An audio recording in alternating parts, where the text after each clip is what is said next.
And whoop, take two. All right, welcome back to the party, everybody. I am your host, Lutch, aka the Indian Jesus, here to resurrect the second coming of common sense. Everybody hit that like and subscribe. You know I would do it for you, and let's party. Big shout out to the replay gang. Thank you so much for coming back to watch us, even though you missed the live party. Guys, that is the best part, so make sure you are here every Monday, Wednesday, Friday, 8 p.m. Eastern, and sometimes whenever I feel like it. So hit that subscribe, ring the bell, and you will never miss an Indian Jesus live party ever again. If you'd like to support the channel, head on over to theindianjesus.com for your very own official merch only at theindianjesus.com. All right. I am ready for this one, guys. I am ready for this one. So I got to start off by saying I am definitely biased. As you saw with the thumbnail here, we are talking about Steven Crowder and his latest drama-filled whatever. And you know, this goes back a little bit, rather personally for me, because if you remember, the very first thing that Steven Crowder got himself into in the last year or so, where he's just constantly been in drama, was the contract with the Daily Wire. And he, played this sob story like, you can never sign a contract like this. They're so horrible, and it's not about the money. It's about the movement. And what about the future, young up and comers, and all that bullish. And got me to sign up his email list, thinking that he was going to do something, like he said he was going to do. Turns around and just leverages that for a lucrative Rumble deal, which, good for him, but I don't know why you had to use me for it. And then there's just been a lot of other stuff. So shout out to Tim Pool, Sean Fitzgerald, aka the Actual Justice Warrior, and Ari, what's her name? Ari Jacob, who is a manager or something, getting together to talk all about it. Shout out to Guam Tech. Welcome. And I think it was a really good to, I listened to this in the car. Like you guys know, I'll listen at super speed, so I didn't fully grasp everything. But I really like mainly the dynamic between Tim and Sean, aka Actual Justice Warrior, because they seem to both have very interesting points, but are coming from very different places. And I would love to get your guys' thoughts. So without further ado, as always, if you cannot hear the video, please do let me know. So in the past week or so, we got this big e-drama story about Steven Crowder, a former employee, his ex-wife, their divorce, and oh boy, the debate was raging. But I think there's a lot of underlying issues in the media landscape, in general divorce and culture, that has led to a lot of conversations around who is right and who is wrong. And I also think there's an interesting drama element to how the independent media machine operates, but how this lends itself to the future of media in general. So the question being, of course, that this former employee of Steven Crowder, Jared, had asked for lots of money because he was being legally abused. Crowder, of course, hasn't. I don't believe Crowder has actually spoken to it, but there has been a bigger conversation about how you could be under NDA while actually breaking the NDA and raising money. And I don't want to say too much because I want to start from the beginning of the story without just introing the whole story. But then, of course, I think there's an interesting conversation around how divorce works, how the drama that we're seeing lends itself to the larger culture around divorce and relationships. But then even beyond that, media manipulation, because of course there's... All right, Tim, let's get to it. Come on, buddy. Guys, I am a... Would you like to introduce yourself first? Sure. My name is Ari Jacob. Is she really short, or is she just slouching? Shout out to the Short King! Call me Ari. I am a former talent agent. I represented... There you go. Probably some people you guys don't know, Charlie D'Amelio and Addison Rae, but they make about, probably $10 million a year or more. Wow. I worked with Canelo Alvarez, the boxer. Oh, damn. All sorts of different celebrities. And I have been in sort of social media for a very, very long time, back since like MySpace days. You were also involved in a lawsuit?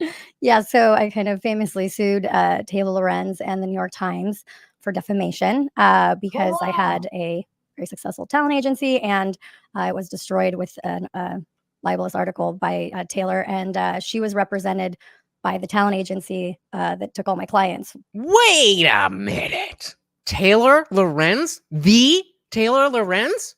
No, she wouldn't do that. When You know what I'm saying? So there's a conflict of interest. So I'm aware of this media world, and also I negotiated dozens of contracts, but now I am doing my own content. So you can find me at littlemissjacob.com. I actually made the website on the way over here on the airplane. Oh, cool. And finally, we have the same birthday, by the way, March 9th. Really? So, Come on. Get to the stuffs. There's more behind the actual Justice Warrior doc. Yeah, I think I'm not so much interested in the minutia of Steven Crowder's daily life and, you know, his arguments, but outside of this, you've got this alleged extortion scheme where Jared Monroe, his former employee, is claiming he's being legally abused.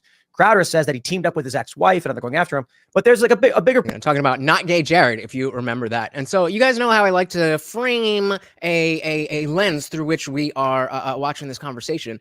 And, you know, I mean, it's pretty straightforward. I really just want to get an idea of, is Steven Crowder, you know, based on his actions, is he a bad guy?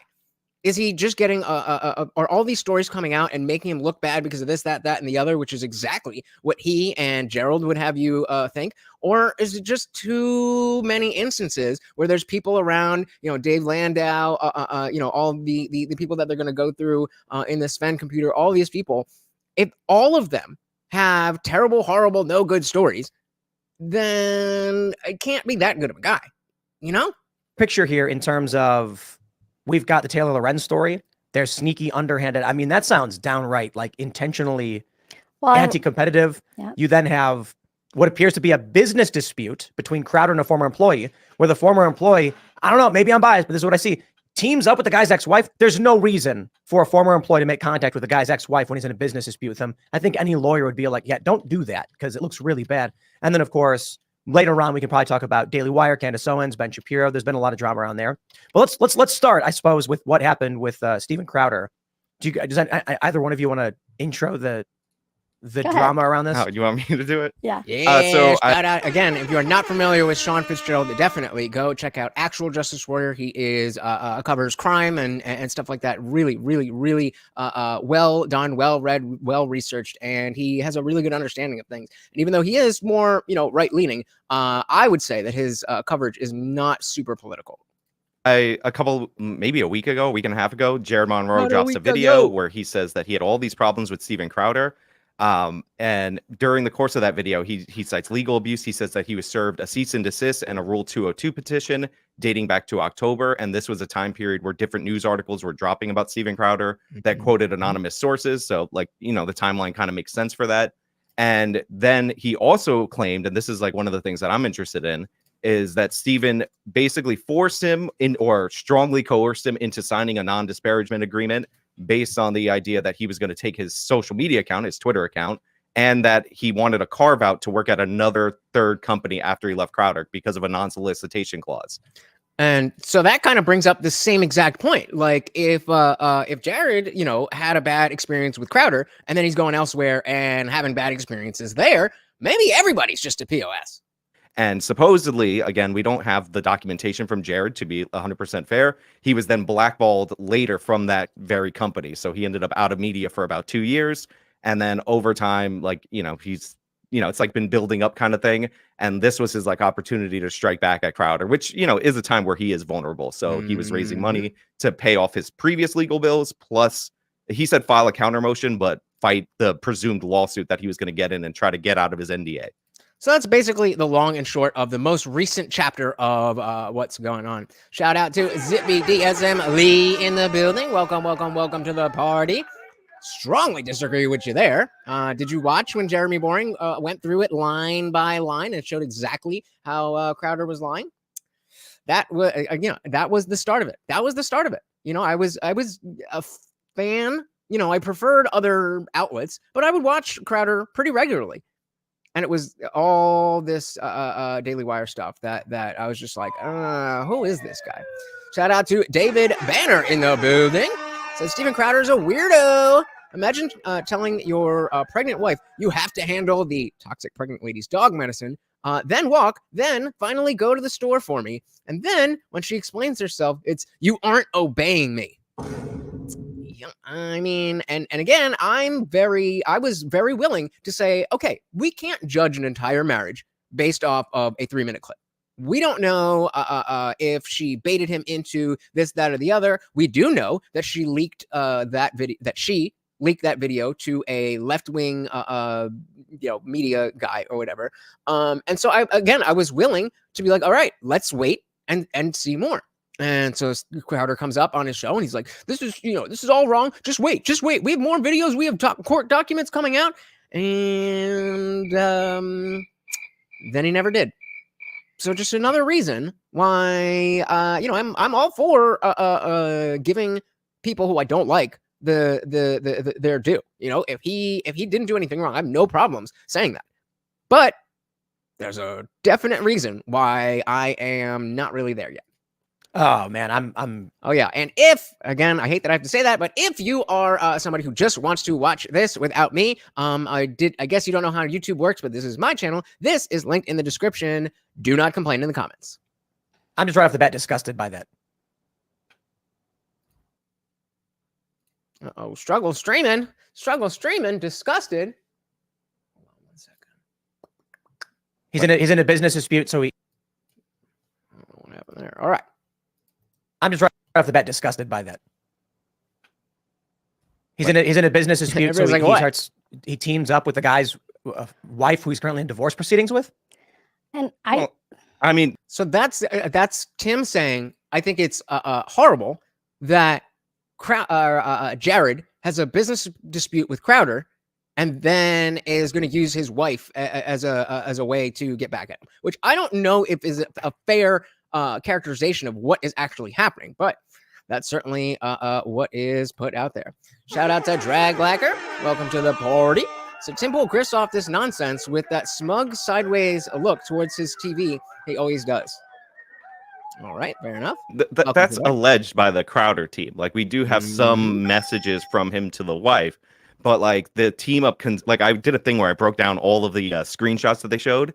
There's like a lot that is on the page that they didn't read to you, and there's also a lot of missing context there. And you mean like where is it? You mean like when Crowder did this video with the contract and just showed the paper like that and didn't actually read it? I would just say, like, Crowder's wife, who unfortunately we have to talk about to a certain extent, but I agree with you. I don't want to get into his personal divorce. She was involved in the company. From what everybody says, Crowder runs a family business. Jared didn't have a problem with her, but assuming he had a problem with Steven, which obvious, like, why would he be filing a complaint unless he had a problem with them, but got along with her, him reaching out to her after he finds out that she got a divorce is like a normal like thing, just to say, hey, how you doing and all that. But like, so again, Sean's here saying like, okay, it's a very small company. This was in the very beginning. It was a family business, and then he left. And now he sees that somebody he worked with is getting divorced from the guy that he doesn't like. So makes sense.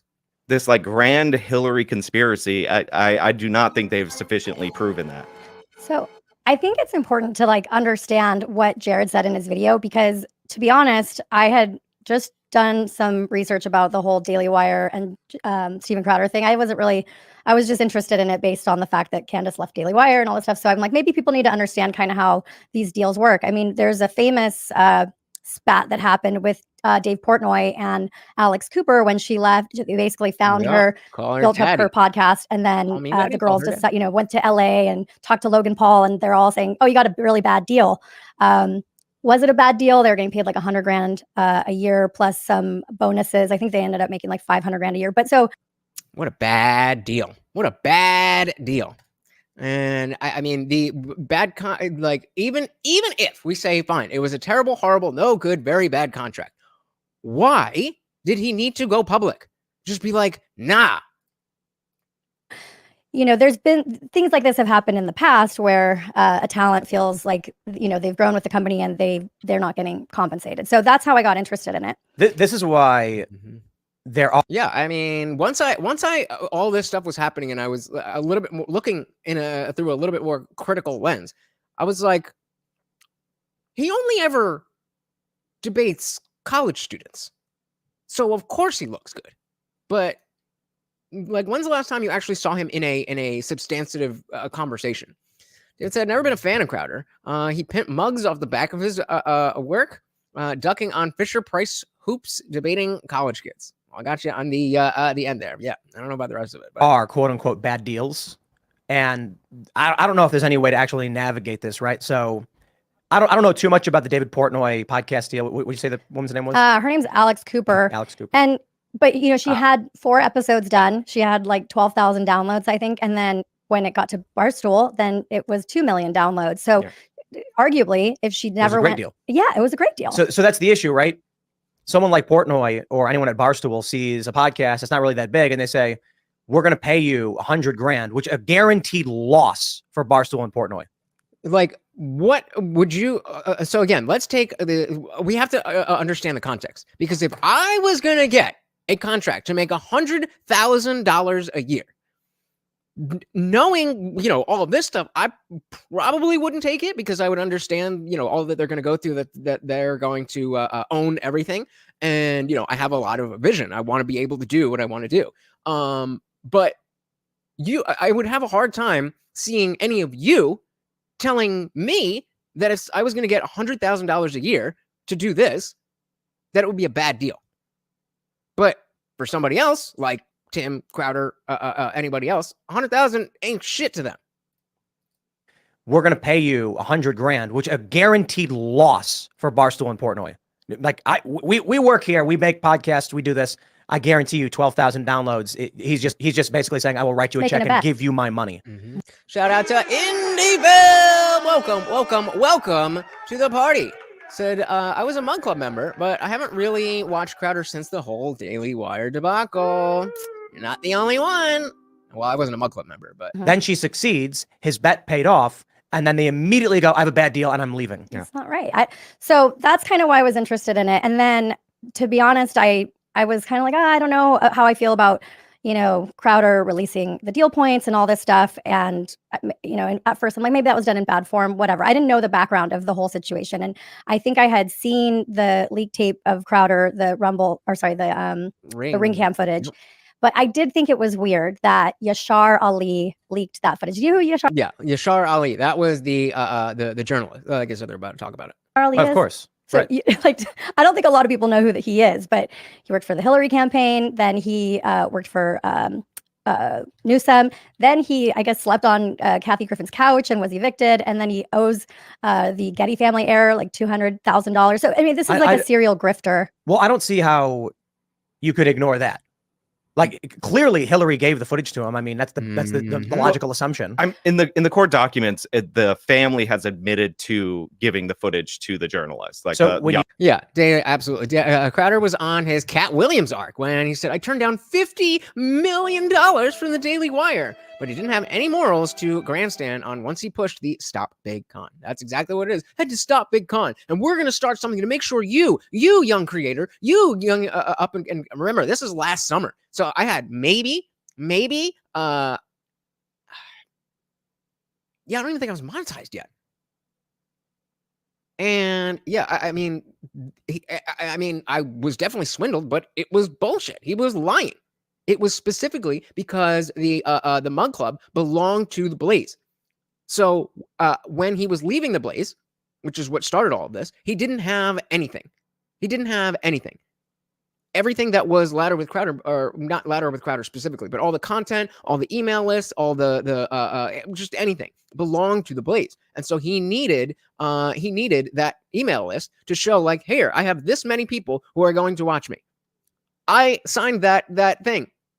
I have never once gone to Rumble to see Crowder. Yeah, that's when they turned on him.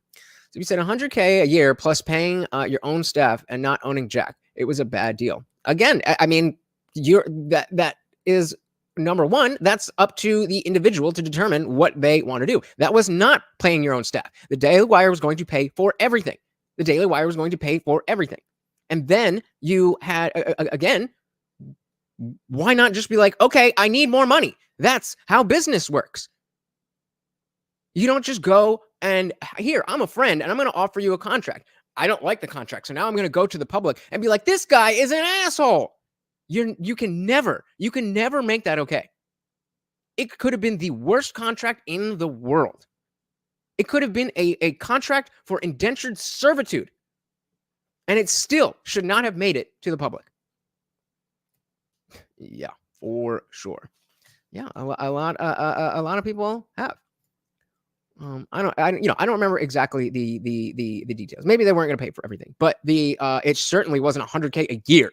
That was not. I was talking about $100K a year for me. They were offering him. I think it was 50 million. I'm pretty sure it was 50 million. Original Steven Crowder Daily Wire contract. God damn it. 50 million. 50 million. 50 million. I said 100K a year as me, saying me. It would be hard for you to tell me not to take $100,000 a year. Do any of you make $100,000 a year? They offered him 50, not 5, not 10, $50 million. And I think that was a 5-year. Yeah, so $10 million a year. So yes, I would agree that 100K a year would be a bad deal, but not 50 million for 5. I mean, and again, even if you say that again, he already didn't own it. He already didn't own it. He was going to make more money. He was still not going to own his shit. And again, even if that's the case, why are you blowing up your friends in public? What are you doing? Shout out to Nick Luchetti in the building. Welcome, welcome, welcome. Always good to see ya, brother. We also got Dylan Soup in the building. Welcome, welcome, welcome, guys. Well, as I said, I wanted to like Crowder, but I feel like the way his show is structured and his recent drama with other conservatives really started the fall off for me. Bad business practices doesn't make him guilty, though. Fair. But I definitely, yeah, it's the bad business practices. It's the thing with his wife. It's the employees that say he's a horrible guy. There's the fact that he only ever debates college students. It's everything together. It's everything together. That when you really look at it, which, arguably maybe I wasn't doing as closely as I should have. But when you look at it, it's pretty obvious. Yeah, I want to counter, but the conspiracy theorist in me wants me something big. Ooh, something bigger. Maybe. Documents. The family has admitted to giving the footage to the journalist, like Ali, and Hillary has denied it, at least in testimony. So wait, the family has admitted it? Yeah, and I'm 99.9% sure the Hillary clan has admitted to turning over the footage to the reporter. When you take a look at the statements that were released in the Crowder versus Monroe lawsuit, that they're trying to damage him publicly to force him into unfavorable divorce terms. And then you find out that they leaked footage to a far left media personality who, of course, is going to attack Crowder. And then you've got Jared meeting up with them. You've got him in statements saying when we Jay, shout out to JL, team up, it's his worst nightmare, saying things like, we don't want him. I don't want him near his kids. Shout out to JL. Welcome. So, Jared kind of put out a video saying that he needed to raise money to fight all these legal fees that he's still dealing with from Crowder. And so that breaks, I guess, I don't know the exact details, but I think that breaks the non-disclosure agreement by saying that. But he was already in legal trouble, so he was effed either way. Welcome to the party, brother. It said Crowder puts out foul content, completely shitting on anything that is related to LGBT in terms of agenda when he's commenting. Yet a lot of his sketches are he dresses in drag and woman stuff. Yep. Crowder belongs to a category of new money that demands more like the man-eating planet. I don't disagree. Yeah, that stuff. Oof, odd. Saying when we team up, it's his worst nightmare. Saying things like, we don't want him. I don't want him near his kids. I think it's fairly obvious that Crowder's right on this. They're using a PR strategy to win a divorce settlement. Okay, but how do you know? And again, I don't remember how the rest of this conversation goes. But how do you know that it isn't a reasonable thing that Crowder is doing something untoward, and it is reasonable to not want him around children? I am not putting out there that it is. I'm saying then why are you jumping to the conclusion that Jared's doing something bad instead of at least entertaining or at least asking why doesn't he want him to see his kids? What does that have to do with anything? Because if you're right and it is just spite, well, yeah, that's horrible. But that's why we should look into it and make sure that he's not just being spiteful. Maybe there's something there. And if you saw the Ring doorbell video, it's not like that would be out of left field. Here's what people don't understand. I was just gonna say, Okay. see, I actually went through all of these documents and these statements where supposedly they're doing that. And what's interesting about the email, the first thing that they showed, or actually the second email that they showed, which I actually printed up old school right here, is that if you read it, it's actually Hillary's father, crowdfunding. I'm not crowdfunding, sorry. I don't know why I freaking. I remember 50 million 5 years, pays for the full studio staff and no time off, and you own nothing. I mean, for anyone who's never had more than 100K in their banks at once, it would go for it. Yeah. And again, so then if that's not enough, then say, okay, how about 75? How about 50 and you pay for the studio? Why are you blowing up your friend on the internet? I get that I'm kind of jumping back and forth, but it's both things. It's both things that makes it bad. It's the fact that it was a generous offer in many people's opinions, and that in the face of that offer, the behavior that he used to react to it. Nick said most people would sell their mothers as a slave for that kind of money. Not saying I would, but someone else's mom, I might have to think about it. There you go. Nick making the bag. Jared's crowdfunding. It's Hillary's father summarizing what the lawyer told him. Like if you actually read at the top, not just the highlighted portions of it. So he's breaking down the 7 points from the lawyer right there. And at the bottom of that, what they're doing, which is not read by Gerald. In fact, Gerald weirdly says they never talk about the kids.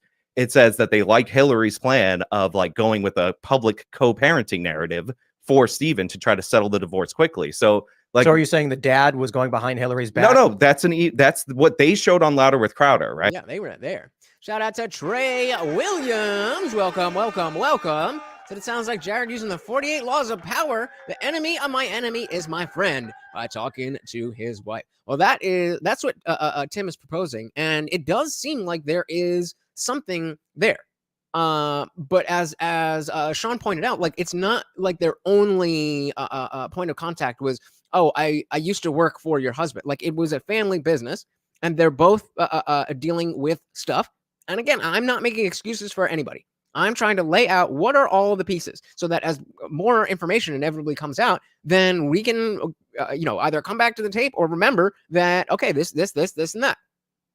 But, if that is what's going on, then I agree with Tim that it is savagery that Jared's been mad that he hasn't been able to speak up, which again is its own issue, but doesn't justify you going to a dude's wife and trying to work together to get his kids taken away from him. So there's a lot going on. It really depends on context that we just don't have right now. Welcome to the party. Right. But they highlighted certain portions of it. I just zoomed in and printed it out. And it's just the father summarizing what the lawyer told him. So people are like, oh, this is Hillary's family's plan. That's literally just read the email. But so what? Well, if you meet with the divorce lawyer and they tell you, hey, here's how this normally goes, and then you summarize the points, and then somebody highlights a line or two lines from there that make you look the absolute worst and allege a conspiracy, that's not backed up by reality. I also think that it's important for people to understand, and I know this because it was offered to me when Taylor Lorenz wrote the article about me, is that you can hire a law firm. And this happens, I think, I'm guessing mainly in Hollywood, but I'm sure it happens left, right wing, whoever it is. You can hire a law firm and they will actually hire sort of their internal PR crisis people. And those people can either launch a media campaign to help you kind of unravel something that you stick your foot in something and they help you unwind it, or they screw you over. And yeah, David, this is exactly what I'm talking about. The collection of all of these things. If it was just one thing where it was, oh, okay, well, they lowballed him and he wasn't, if it was that in a vacuum, maybe I could understand.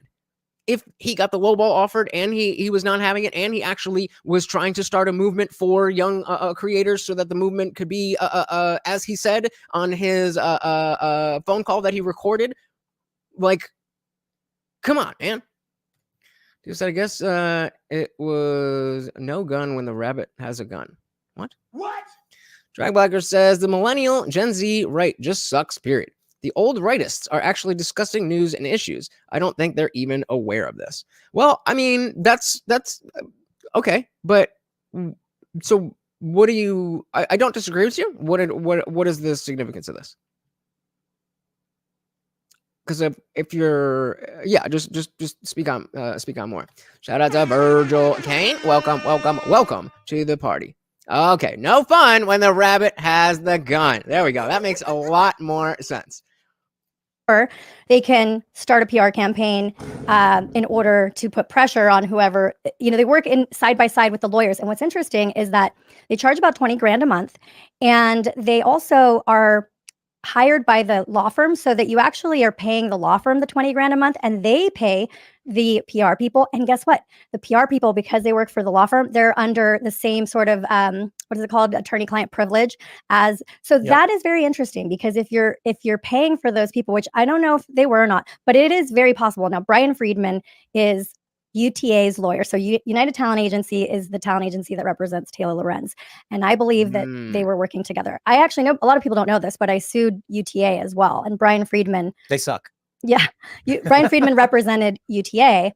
And I'm going to skip over her personal stuff. About not really adding. This is him saying playbook a lot of times. But I feel like you're kind of being obtuse on this. This is him saying. Has Candace saying, I don't think she's really said anything specific. So Dragblacker was saying the millennial Gen Z right just sucks. The old rightists are actually discussing news and issues. I don't think they're even aware of this. It goes on to say, why is the young right obsessed with drama is my point. They're all just dogpiling to draw attention to themselves and want an excuse to hate people like Ben Shapiro and the Daily Wire. Well, I can, good question.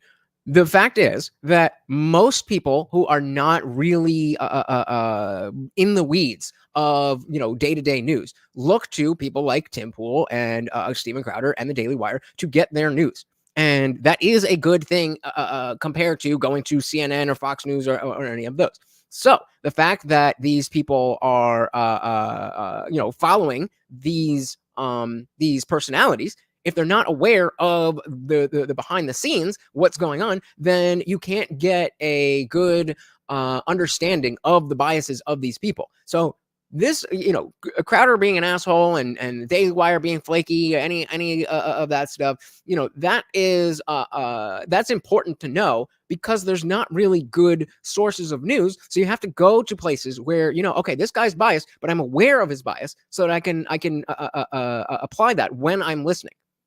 So I think, not to say that the bigger, more like issues about the economy and which bill is doing this and this election and geopolitical foreign affairs, stuff like that, not at all to say that that's not important. But number one, I don't know very much about that stuff. And number two, there's a lot of us who aren't who don't know a lot about that stuff and are focused on the cultural issues that are happening, right at our dinner table. And I agree that people need to be aware of the bigger issues, but the fact of the matter is, this is the news now, bro. This is the news. Like it or not, this is the news. And so, if when Chris Cuomo does this, that, or the other, and lies about being in his basement, well, that's relevant for us to know, because he's a trusted name in news. When Alex Jones is this getting sued for his Sandy Hook stuff, that's important for us to know, just so that moving forward we have an idea of, like, okay, this guy told me this, but he also thinks that and that. So that's going to dictate how seriously I'm going to take these words. That's why. Well, because watching this earlier, I was really under the impression that Tim, being biased as he is, was honestly way too invested in being proven right on this. He's being emotional while AGW was using his logic. Welcome to Tim Pool. I mean, we all know that he's got the ego. and I agree with you. But I don't think that necessarily. I think it's, again, this is the type of stuff that by watching this stuff, we're aware of this. So when we're watching this, to understand when these people are talking about geopolitics, we have all of this in mind. We have all of this as a frame of reference. So when Tim or Crowder or Ben Shapiro or whoever says we should do this, then we understand the context of who that person is in a larger context. He said Daily Wire is not great, decent enough, but not great. Crowder is closer to a shock jock than anything else, with all the drugs and drama that goes with being a shock jock. Yeah, I would not be surprised if he was a massive, massive cokehead. So there used to be a thing called talk radio that people listened to and became rightists.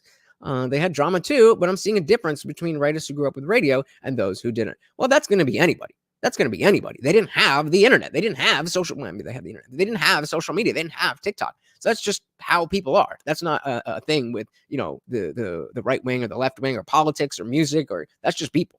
That's just people. All right, let's dive back in here. This is a playbook a lot of times. But I feel like you're kind of being obtuse on this. This is him saying we're being advised by a lawyer. Yeah. Then we know they sent footage to Yashar Ali. So let's break this down for, I don't want to be super esoteric here, or like try and make it as, Anyway, I didn't take this as hard as a lot of people did, but it was in bad taste.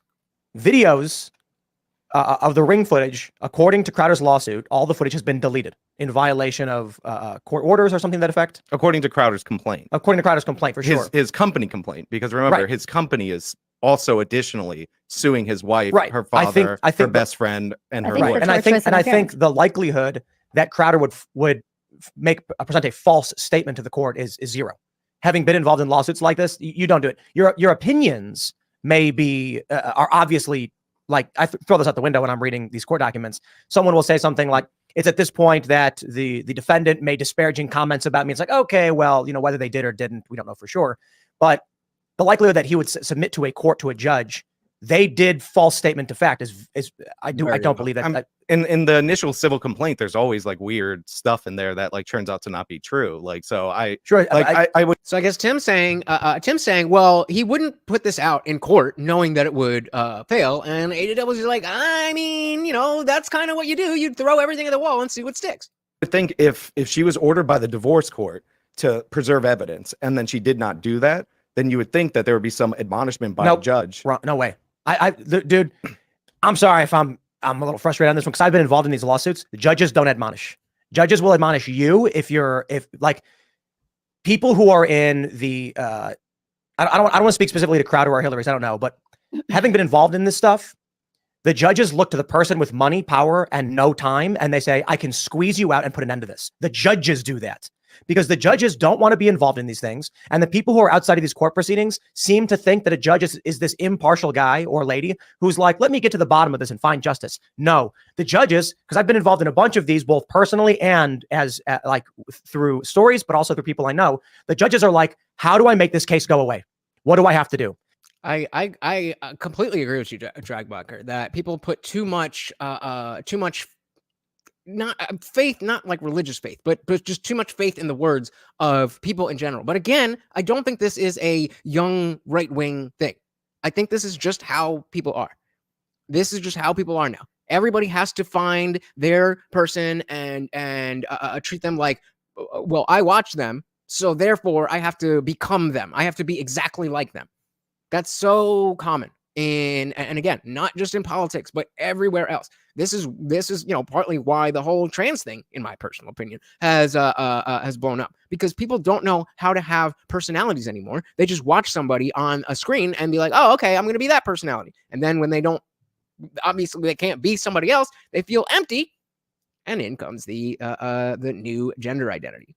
And so when you end up with an employee who files a lawsuit, the employee says, I have no money. I have nothing but time. I can do anything I want. And the judge can't do anything to me. And the judge knows the guy who runs the company loses tens of thousands of dollars every hour he spends dealing with this. So I can end this lawsuit, get this paperwork, throw it in the trash, so long as I pressure the CEO and not the employee. So in that capacity, I do not believe it would be likely that Crowder's company would submit a false statement to the court. Right. But what's the? Maybe I missed it. What's the false statement that is being alleged? And that depends. Now, it may be exaggerated, perhaps something. Maybe she accidentally deleted the footage. Maybe she just, like it was on just that she deleted footage. Okay. a cycle to be deleted and she didn't preserve it. I don't know what the exaggeration might be. It's a big no-no in court, like generally to delete but stuff. I got to tell you, having covered many of these stories and my personal bias, having been involved in like 3 of them, it is insane that people think these courts want anything to do with justice and accountability. But we do have other documents of other like issues that the judges had. And Alex Jones, remember, had supposedly discovery issues. And Shout out to Alex Jones. If you are in the, I think it's in the free chat, right? No, it is in the disciple chat. If you are a member of the channel, oh man, Alex Jones is getting some flack. And I said I would let you guys deal with it. So check that out. But if you could also do me a huge favor and hit that like button, it is free and it just takes a second, helps the channel out so much. Thank you. Thank you. Thank you.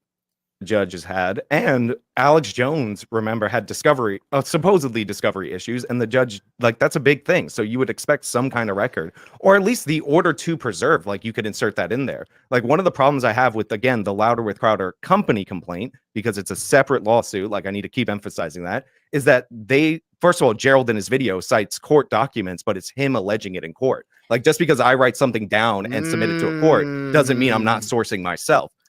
So I didn't watch the whole video. I thought it was just in bad taste that Gerald was talking about the divorce stuff. Like, it just rubbed me the wrong way. And it's like, why are you not speaking on this? If you can't speak on it, then let the courts handle it.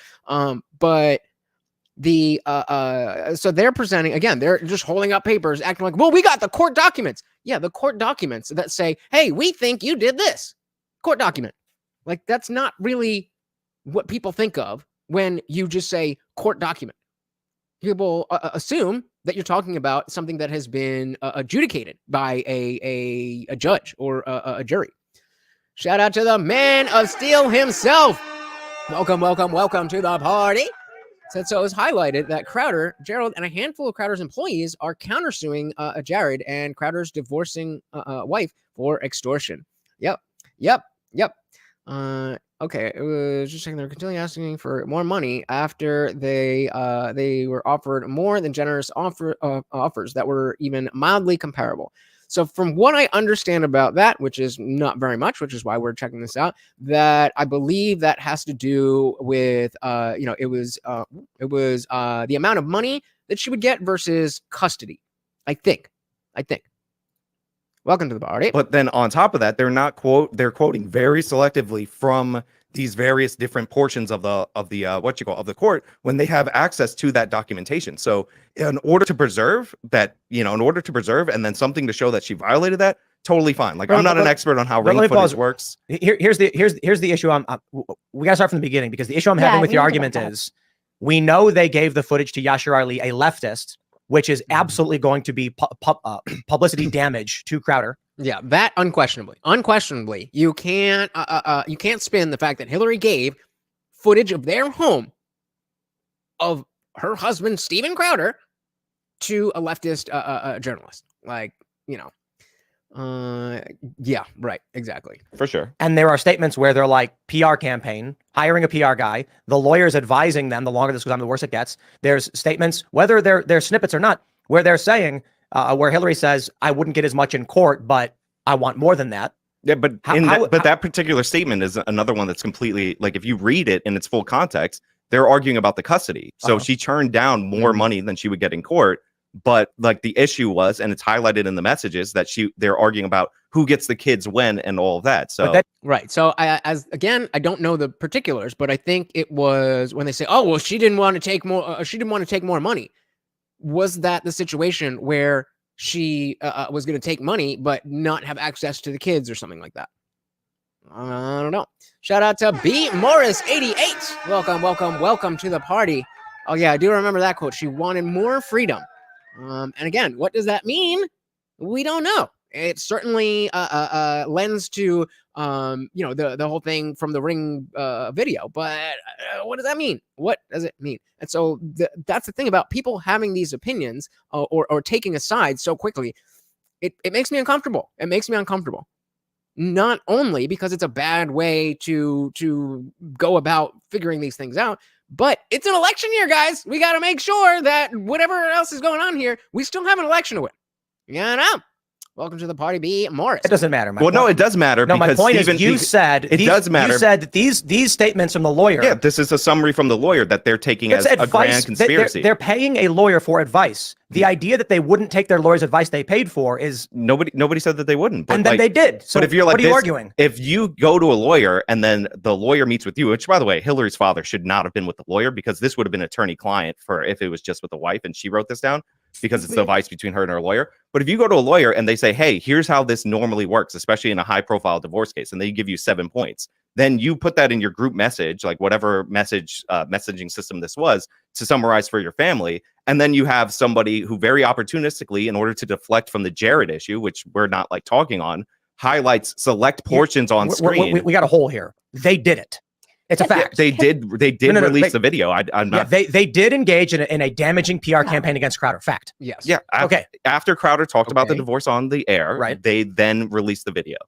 Like that did happen. Can we back up for a sec? Because that's right. That's right. He started that by well, I don't know the actual timing of, you know, when the decision to make the initial video saying I'm getting divorced, and the moment where she decided I'm going to leak this this video. But the Crowder video did, you know, the Ladder with Crowder video did come out first. I didn't change my like the most marks has ever tracked. What I call him. He's totally gay, Jared. All right, so you're taking Crowder's side. Fair enough. I got my stance on this just from watching Jared's video. So initially, I watched it and I'm like, oh, this guy, you know, Crowder's getting basically karma for throwing out the Daily Wire contract and, you know, whatever. And I moved on with my day. And then somebody posted about Brian Friedman being involved, Yashar Ali, and, you know, all these people rep by UTA. And I'm like, maybe I'll take a second look. And I watched the video again. You really need to understand the timeline that Jared describes. So if you're mad at him for getting Crowder for blackballing him, all these, I think you just need to understand what he says. So so real quick, just in case you're completely in the dark with Jared and what's going on with him, he was he worked there early on, and then Crowder has his employees sign these super strict NDAs, non-competes. So he can't get work anywhere else. First thing I noticed is that he talks about. So he says, I think he was let go, he resigns from Crowder in 2018, and he says that he signed a NDA with a non-solicitation clause when he started work, which is pretty typical. Okay, non-solicitation is not a non-compete. A non-solicitation is just, you can't go and poach my clients, my advertisers, people. You know, you just can't steal basically company property and whatever. But the way Jared describes in the video is he says it's a non-solicitation at first, and then he goes, well, it felt like the strictest non-compete. And then he goes, and then the non-compete in quotes. And so is it, I can see a situation where there is no super, because remember, Dave Lando never signed any NDA like that. So he was able to go, you know, on all the different podcasts and you know, tell all. And again, didn't have good things to say about Crowder himself or the way that they do business. But that's neither here nor there.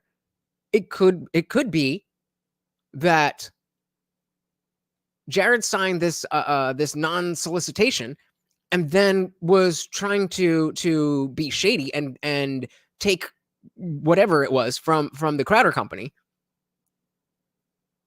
And that's why he hasn't been able to do this, that, or the other. Not because of Crowder, but because Jared, crossed the terms of whatever he signed. Could be. I don't know. Let's see. Well, it felt like the strictest non-compete. And then he goes, and then the non-compete in quotes. And so well, he said that they argued it would be interpreted as the. I need to clarify one thing real quick too. You said Crowder spoke about the divorce first, and then they released the footage. Yeah, the footage came out afterwards. I believe Crowder, didn't Crowder say, I could be wrong, but didn't Crowder say he addressed the divorce because he was asked for comment on the video that had already been released to the journalist? No. Okay, so I'm glad that, AJW is saying no, but I'm glad that I gave the caveat of I don't know the exact timing, because the video, the Crowder's video talking about the divorce was the first thing in this whole divorce debacle. That being said, it does make sense that if Hillary already leaked the video to Yashar Ali, and then Yashar Ali and company goes to Crowder and say, "Hey, we got this story. Would you like to comment?" And he's like, "No, I'm not going to fucking comment with you. I got my own platform. I'm going to go and speak on it." So good point from Tim. But again, I'm not sure the significance, because like I'm just saying it for the sake of getting the facts straight. But he seems to be stuck on this. So let's see if he's taking it somewhere. Crowder say he addressed the divorce because he was asked for comment on the video that had already been released to the journalist? No. He did that video, if you remember. People were like weirding out about it, but I'm like, if he doesn't want to talk about it, it's fine. Where he said that his only mistake was picking the wrong person. That video came out before the ring footage. Right. And then I think there was an additional comment after the reason why he addressed it before the footage was released was... I believe that's the case. Now, again, I don't need to hear what's going on in your personal life. If it's not preventing you from understanding the news and dispelling the news in the way that you do, I don't really care. I only care when it comes to the point of interfering with my ability to learn that news. Because a journalist contacted him saying, "Can you comment on this footage?" And he went, "Oh crap, they released the footage. I better get in front of this." If he said that, I'm not. I thought that I could be wrong. And so to Dragbacker's point, you know, I would love for this not to be an issue. I would love for there to be something more important for me to cover right now. I just don't think that there is. Not that there's not more important things going on, but for the context of this show, what I do, the political landscape, the discourse, I think this is important. Minmo said, "That's right. I forgot about that element. These things are done in business all the time, but it's not common for people to willingly sign the NDA, which he never was forced to sign." Then he went back on it. It's not common for people to willingly sign, then fall back on whatever agreement was made. So I am far from an expert in business, but as far as I understand it, a non-compete or an NDA or whatever is pretty standard. But the terms, kind of like how you can have a prenup. A prenup when you're getting married is relatively standard, but the terms of that prenup are going to be what tells you, is this reasonable or not. And so a lot of the, at least a lot of the rhetoric around the, specifically Jared, was that he signed all of these things, but there was like, I don't know, untoward behavior, let's put it that way, to the point where it's like, you shouldn't have to keep this quiet. I don't know if it rose to the level of like sexual abuse or whatever, but just not a good work environment. And I don't know what the laws are there. I don't know how strict it was. It's hard to have this conversation without those things, which is why we're really just going on, well, it feels like he did this and he did that, so I don't like him. B. Morris says, "Why is no one recognizing that there are people who know the facts, who can't speak on them because they do honor their NDAs? Maybe they'd say good things or not, or both." Very well said. And exactly to my point that, yes, I think it's important that we are covering this, that we're understanding where it stands because it is developing. But at the same time, just like Nick said, don't pick a side without knowing anything about the sides. Emotional responses don't usually lead you to making the most logical or reasonable decisions. Well said, sir. "Oh crap, they released the footage. I better get in front of this." If he said that, I'm not. I thought that I could be wrong, but I thought the case was Crowder said, "I have no choice but to address this because journalists are asking." I remember that too. I'm not sure. I thought the implication that he had made in his defense was that Candace Owens was kind of like dancing around the issue in public, like, and that's what made him address it. And then in response, they released the footage. But like, that's the timeline I remember, but I didn't like point by point. Okay. Yeah. I don't know. Real quick. So if anybody, Minmos, you and anybody else who has this opinion, are you in favor of student debt loan forgiveness? if you think that, hey, he signed it, doesn't matter what it is, nobody forced him to sign it, he's voluntarily signed it and went back on it. Are you in favor of student debt forgiveness? For sure, but anyway. So like, so I guess Jared is saying this stuff, and then another thing that stood out to me from the video is he's like, you know, I'm being forced. Okay, wait, let me back up. Sorry. So he starts working for Crowder, signs an NDA with a non-solicitation. Then he wants to leave. He resigns. At least you're consistent. And then I'm guessing that Crowder reminded him, well, you have a non-solicitation clause. And so he says basically that would make it so that I couldn't work anywhere. Well, Crowder gives him a carve out, which basically means, you know, I understand you want to go work for, let's say, said media company. So I'm going to carve that media company out. You can go ahead and work for them. But in order to give you something you want, I want you to sign this NDA. And so Jared hires an attorney. The attorney negotiates that deal, gives him the carve out, and he goes on his way to the next job. Then Jared says in the video that he was fired unlawfully from this next job, which from the next job. Okay. Is also kind of like, real quick, just to tie a bow on that. The reason I ask about student debt forgiveness is if you're going to say that, you know, these kids, like, oh, these poor kids, they were, you know, it was and they spent this money, and we should forgive the debt. But you're here saying this person, you know, voluntarily signed something that was crazy. Fair. Now, I do think there are different issues, and I think there is room to be like, okay, well, what exactly do we expect people to understand when they're signing? Whatever it is, because in this case, there's no, like, I'm not going to have to pay things either way, but the principle is the same. Zuby said, student loan is the ultimate government-backed predatory loan scam. Yep. Jared, do you have a problem everywhere you go? Maybe you should. But not randomly. Yeah, if you smell crap everywhere, check it. But not randomly. He did say that it was Steven who got him fired from the other job. But no, he didn't get fired. This is what happened. Well, I didn't say he did. I just said that's what he said. Jared was breaching the non-solicitation clause, which can mean a lot of people are taking it as, well, he was talking crap about Crowder, and that's why Crowder got mad. No, maybe he was poaching talent. Maybe he was poaching advertisers. We don't know what led to it. So he sends, let's say Crowder did send a cease and desist.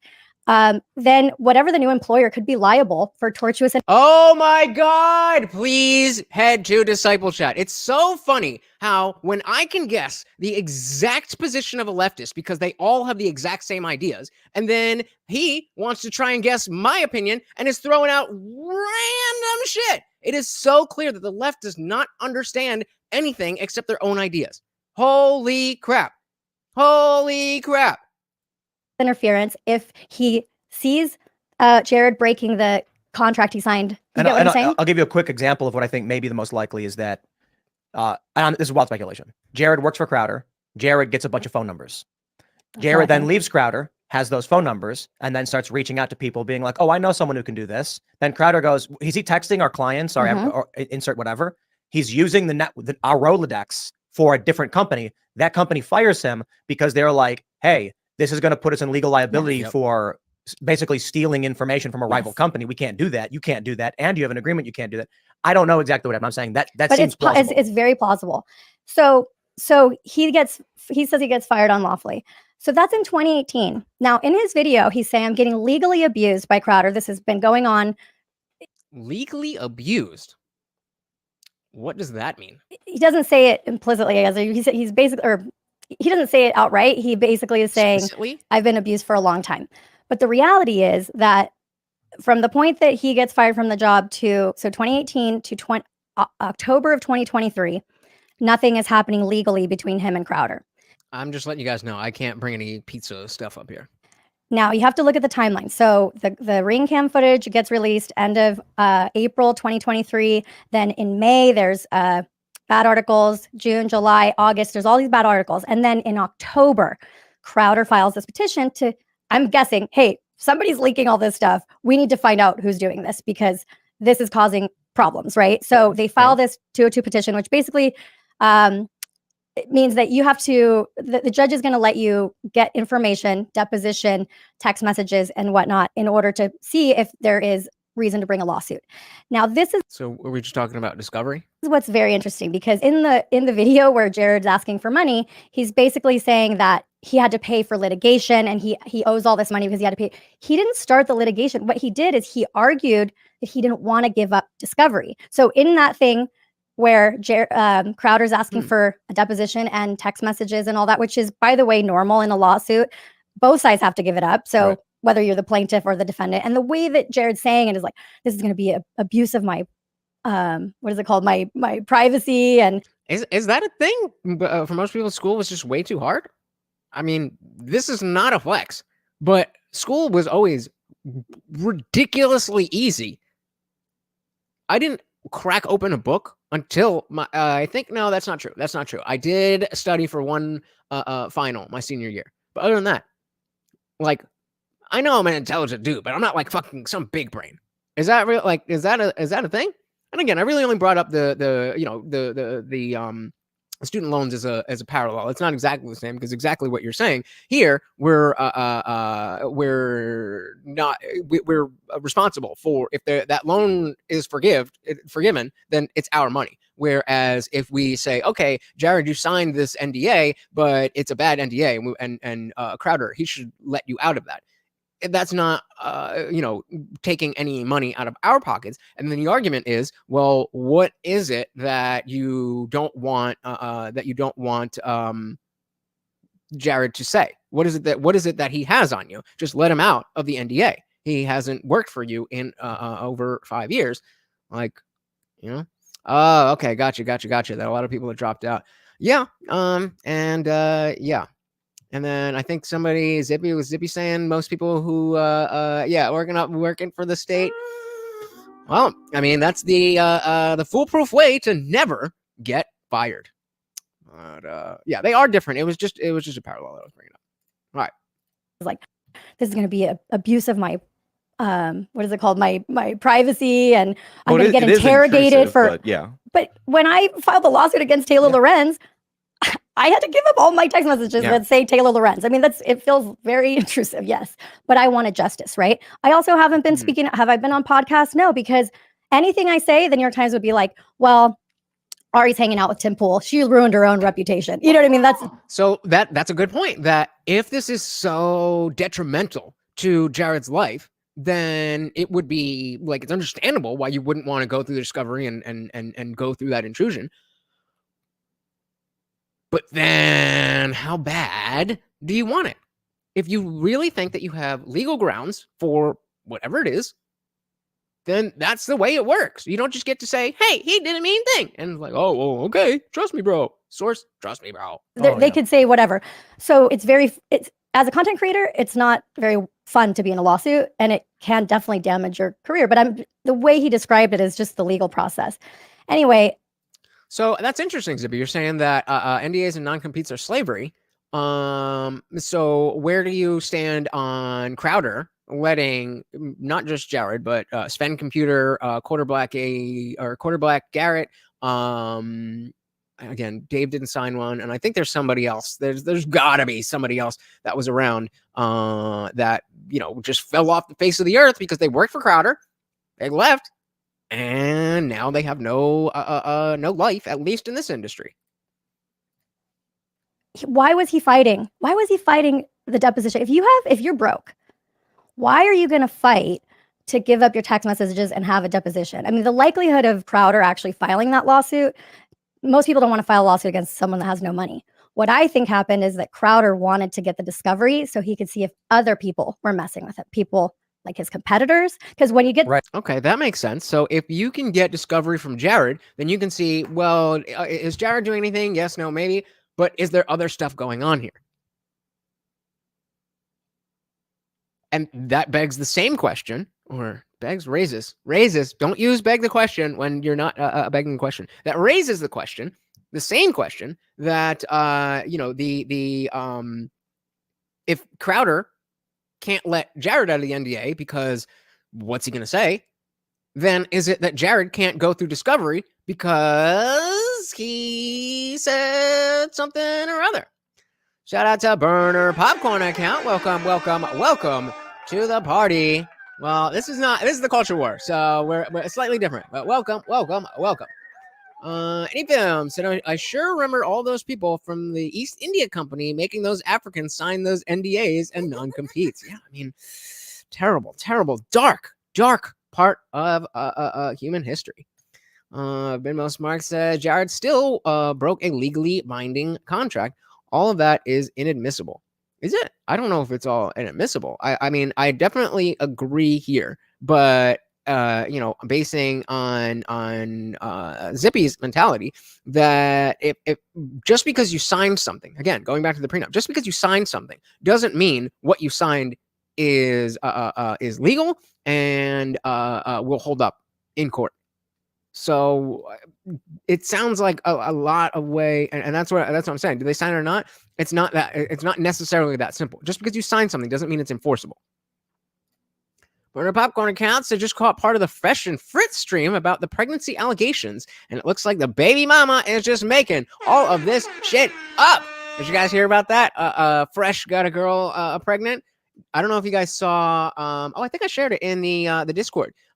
When she was on some Twitch streamer and Destiny goes in and they're all trying to be soft and nice and, well, what did you think about this? He's like, yo, this bitch is fucking lying. If you look at her Instagram, she knows exactly what the fuck she's doing. And I was like, damn, based Destiny. Yeah, that's us. That's us. Looks like there's no pregnancy. There's no pregnancy at all? Damn. Was it Abba and Preach? I think it was Abba and Preach who were saying, yo, I bet you this is all just, to get them more views and stuff. If there's no pregnancy, that makes the most sense. That this is all just bullshit. So he could see if other people were messing with it. People like his competitors. Because when you get that discovery, you can use it then to file another lawsuit against your competitors, your ex-wife, or whoever. Probably the divorce. Yeah. He wanted to see what Jared was saying to his ex-wife. He wanted to see what Jared was saying to his ex-wife. There we go. So in the same way, we can say, Crowder, what does Jared have to say that it's so desperate that you can't let him out of his NDA? In that same way, you can say, Jared, what's so horrible in your text messages that you can't go through discovery while you're online, breaking your contract and asking for money? Come on. So there's no proof of the fresh pregnancies, fresh going up. There's disgruntled woman with his lawyer because she broke the law, recording a private conversation and publishing it. I guess Florida is a two-party consent state. Mima said there have been criminal factors in play to nullify that legally binding contract. Where there aren't, Jared's testimony and or discovery through him is, quote, fruit of the poisonous tree. Okay, fair enough. Ex-wife or whoever. Probably the divorce. Yeah. He wanted to see what Jared was saying to his ex-wife or current wife. Well, and Jeremy Boring was on the list. He would have that. I think it's for potential other lawsuits, because if you look at the other people, he just said that because he has messages he cloned Hillary's phone twice in the divorce, so he has messages from her to Jared. That's probably why he sent Jared this notice. And I do agree with you. Like, it is the legal process. It is intrusive, but it definitely is the legal process that you get this information. Burner Popcorn account says, in regards to the Crowder saga, I think it's an everybody sucks situation as nobody is coming out smelling like roses. I agree. And the question really is that because they're all shitty people? Or is that because Crowder is so slimy that he brings people into his swamp? And I personally, as much as I started this whole thing saying that I'm very biased against Crowder, it does seem like the latter is more likely. I mean, why are you recording your husband in your own home and who's a right-wing political guy and sending that video to a left-wing journalist? So I'm with you. So we said Crowder soon learns rules for thee, not for me, gets you tied to the wagon train. All the while, the lawyers are making a ton of money. Yep. Minmo said Vince McMahon is likely about to be dealing with a similar situation with a woman he had signed NDAs with, and they're suing him for X trafficking, which is a crime nullifying NDAs in place in that situation. Yeah, so exactly. I'm not, not saying that any of this is going on with Crowder, but There are ways to say, just because you signed this doesn't mean, you know, we can, you know, it's enforceable. Bernard said, normally I love AJW's take, but I understand why he seems so team Jared.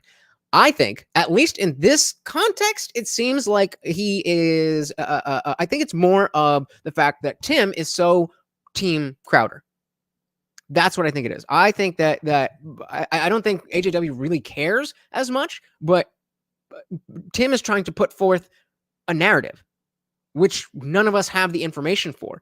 And I think that he's defending Jared in the sense that we just don't know. Not that he thinks that Jared is a good guy necessarily, but that the allegations that Tim is coming up with may very well be true, but there's no basis. There's no basis for it. So that I think it's more of that.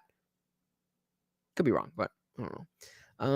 Goes on to say, with Crowder and guys like him more successful, you have to be an asshole on some level, and I get that. Yes, very much true. The hard part is, where do you find that balance? Where do you find that balance? Because otherwise, you're gonna get walked all over, and you're never, like you're saying, gonna be successful. You gotta be a little bit of a dick sometimes. That's why, you know, that TikTok I shared about when somebody interrupted. Oh, you, it's your turn to talk. Okay, you talk now. I was like, hey, that's me. Hopefully. I'm seeing 9, but we do have 13 people here. So if we could get 4 more of those likes, I would very much appreciate it. Thank you, Seabass. Ari brought up a good point about the lefty dude who leaked the Crowder ring video and how he's basically just grifter scum. Yeah, so that's the other side of it. You know, when you're saying how everybody sucks situation, I think so, but it's either everybody sucks or Crowder is so bad that he makes everybody around him that much worse. And I just don't know. And nobody does. Yeah. So it was Hillary, the wife, who leaked that, and he was married for a long time. In private conversations, everyone looked like a monster. Right. So then when Steven says, thank you for the likes, guys, very much appreciated. When Hillary releases the video, trying to make it seem like, okay, this is the entirety of the marriage in 3 minutes, then you have Steven coming out saying, hey guys, don't worry about this. I'm going to have more stuff and more court documents coming out to dispel this. And then nothing. He never addressed it ever again. He didn't. Asian lawyer? Which Asian lawyer? Oh, the half Asian lawyer, Bill? Yep. I don't know. I mean, I haven't seen him. Like, again, I don't watch that much, but I don't know. He would be right at the center of all of this. So I don't know. So telling me, so you're not an a-hole and have a yeah, funny. But speaking of our boy Zippy the Strange, said over on Rumble, said, let's get a "They're Turning the Frogs Gay" tribute to Alex Jones, who turned shock jock into an art form. There you go. And every donation comes with a treat for my co-host, Morty. Thank you, sir. Very, very, very much appreciated. And of course, that makes you the new sponsor of the stream. Very, very, very much appreciated, brother. Like, it is the legal process. It is intrusive, but it definitely is the legal process that you get this information. Then but Hillary's father or most people he doesn't have access to. He wants the Dave like it's on the list. It's like Dave Landau, Jeremy Boring. Like there's 14 names, and then the 15th one is unnamed, unlimited, unnamed persons otherwise or whatever. So I just love this. There's like the Daily Wire Crowder secret backstage war has been going on for a long time. Candace Owens was talking about the divorce, and now Daily Wire and Candace is like, wow, look at this. Well, it's a very niche industry, right? And the other thing I thought about with Jared is, like, how many people would love to, be on a show and get paid a salary to do it? Me. Yeah, B. Morris has a great point. Anyone who's ever actually met or spent time with Steven could explain how this isn't a black or white issue. There are good people and bad intentions on both sides. And I don't think you even need to know them to see that. Again, we can see a Crowder being a dick to his wife. We can see that he lied about clearing that up. We can see he's been a dick to other people. And we know that she's the one who leaked that video. So it's definitely bad intentions on both sides. Good people, I guess, maybe. I mean, they certainly didn't murder anybody, but would you have them babysit your children? I don't know. And of course he was. Of course he was. I mean, a lot of people want to be YouTubers, and you're not guaranteed a job in this industry. You're just not. And so if you go around breaching your contracts or being a liability, it's understandable why somebody might not want to hire you. And so it's weird to me that Jared is saying he couldn't work basically for 6 years or whatever, because he was in this. I mean, the non-circumvent thing or the non-solicitation was 2 years. So what's he been doing this whole time? Okay. Right. So that again brings us to there's the two parts of where all this missing information is. What Jared actually has to say, that the NDA is preventing him from saying, and the text messages and discovery and everything else that he's unwilling to give up. Very interesting. Very interesting. He said the non-compete was 2 years. The non-solicitation was there was in the original. No non-compete. He said the non-solicitation was in the original agreement, and then that was interpreted as a non-compete, but then he wanted an exemption for one unnamed company. I want to add too, like he's under a non-disparagement and a non-disclosure, which he violated both of with his GoFundMe. Yeah. I mean, so now what's happening, I guess. That's true. Yeah. I mean, that absolutely is, you can't argue against that. The only way that we could say, okay, Jared, you did what's the word I'm looking for? You did, which he violated both. Violated. There you go. He did violate both. Is there a reason? Is there a reason? With his GoFundMe. Yeah. I mean, so now what's happening, I guess, is that for some reason all these lawyers don't want that discovery to come out. So now they've filed even though Jared said in his video that he was going to file a counter motion against Crowder, which I thought was weird because I'm like, I thought you didn't want to give up discovery. If you file something against Crowder, you're going to have to give it. But no, he doesn't want it. He's not going to have to give up discovery if this thing that they filed with an administrative agency goes through, which is basically going to be a thing where they say, is this NDA valid or not? And I talked to an attorney and she said, in a way, it's kind of like a race for who's first. So if the administration. So they're going to a third party to see, okay, well, now that the terms of this NDA have been broken and there's lawsuits and stuff, we need to see, okay, was this, a legitimate thing to begin with? And she's saying it's kind of like first come, first serve. So if Crowder gets there first, then they're probably going to go with him. And if Jared goes first, they're probably going to go with him. Now, again, I'm just taking her word for it. I don't know. But, oh my God, I would fucking love that. Let's all cross our fingers and hope that on Monday, when the world is not over, we can cover that. Nick said, usually there's the story of each person involved in any dispute, and somewhere in between is the truth. Indeed. Agency says the NDA is void before the tortious interference lawsuit moves forward. Then he could get out of that because they could say it's a breach. But you have to realize that these attorneys and the way the media works, they will blow something up to make it sound so crazy. Mm-hmm. When Taylor wrote the article about me, she included this one thing saying that I didn't have I was representing talent without a talent agency license. Now it sounds like, oh my gosh, I can't believe that. Well, a talent agency license, it really only matters if you are an agent in LA. But you have to pay $500, you fill in some paperwork, and then you get the license. It's not, you know what I mean? They're not putting you through some rigorous thing to find out if you're, okay to be an agent. That's exactly what I would expect from somebody like Taylor Lorenz. Well, she doesn't even have a license. Do you need a license? No, but she doesn't have one. But the way it sounds to people that don't understand it is like, oh, she's violating. And I did have a talent agency license, by the way. But she lied? Yeah. Oh, she lied a lot. She lied a lot. I think she has cognitive deficiencies. I'm trying to be very academic in how I approach that. But like the double masking and dancing and like, I feel like she's not well. She self-owned herself so hard that it was actually hard for me to fundraise. By the time that we were able to like go through, I think people were just like, oh, we kind of hate her, but she's such a clown that, she's taken herself down, and which is fine. I mean, I think that I'm so happy that I learned sort of the ins and outs of that world, because I was so naive to everything. And really that's why I came out in defense of, I guess people think I'm shilling for Crowder or whatever. I don't even know Crowder. I never watch his content, but and that's the thing. That's the thing. I think that a lot of people are leaning towards Crowder, and that's where it's getting people like AJW to be like, hold on, wait. Do you know that? Or are you just saying that because you don't like Crowder? Shout out to Megamoo32. Welcome to the party. Said, why are no previous employees speaking up on Steven's behalf? Makes you wonder what is so egregious that Louder with Crowder is willing to pay millions to shut Jared up. Yeah, exactly. So we have again, what is Jared and the others? What do they have that's so important for Steven to pay so much money to keep them quiet? And what does Jared have that he doesn't want to see, that he's so not willing to go through discovery if he's talking about how egregious all of this is? Shout out to Fang Ewan. Welcome to the party. Sorry if I mispronounced that.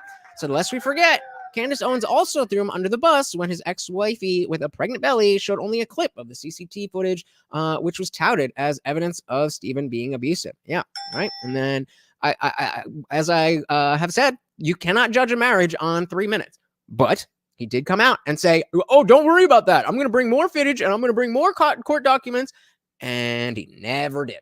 He just let it fade away until it reared its head right where it is. First, I'm curious if Louder Crowder gave him sort of exit payout. I would assume, but I don't know. Burner said, Quarterback Garrett, Dave Lando, and Owen Benjamin. I forgot about him. They've all trashed Crowder after they disassociated with him. Yeah. I mean, there are not a lot of people lining up to be like, Crowder's such a good guy. And it's well, the I don't know, millions. I don't know if it was millions. Did somebody say millions? I don't think anybody said millions. We're just saying where'd it go? An exit payout. Oh, you're talking about paying millions. No, not paying him millions, paying millions in lawyers. You have to pay a lot of money to keep these upheld. While Jared's doing his whole thing, you have to pay for this. So he's not paying Jared millions, he's paying lawyers millions. And then he could end up paying his wife millions. Crowder be doing things on principle, but he doesn't have any. The lawyer's probably told him, well, then why are you getting up saying that you're going to release more information? That's called a lie, dude. That's called a lie. If you lie to me, I don't trust you. Yeah. Boom. I definitely don't have any wealth. So I would happily sign $100K a year. I got other companies that, whatever. But Burn Popcorn Count said, kind of bummed that Steven Crowder and Ben Shapiro are no longer friends. They had a good on-air chemistry together. Yeah, I mean, I don't disagree, but I'm certainly not losing any sleep over it. Fang says, typical trad cuck Steven Crowder. This is why karma is coming back for all of them. These trad cucks and self-proclaimed conservatives shoot themselves in the foot. Yeah, I was just tweeting about, we had the Ben Shapiro thing. We have this has been going on forever, and it's just like, damn.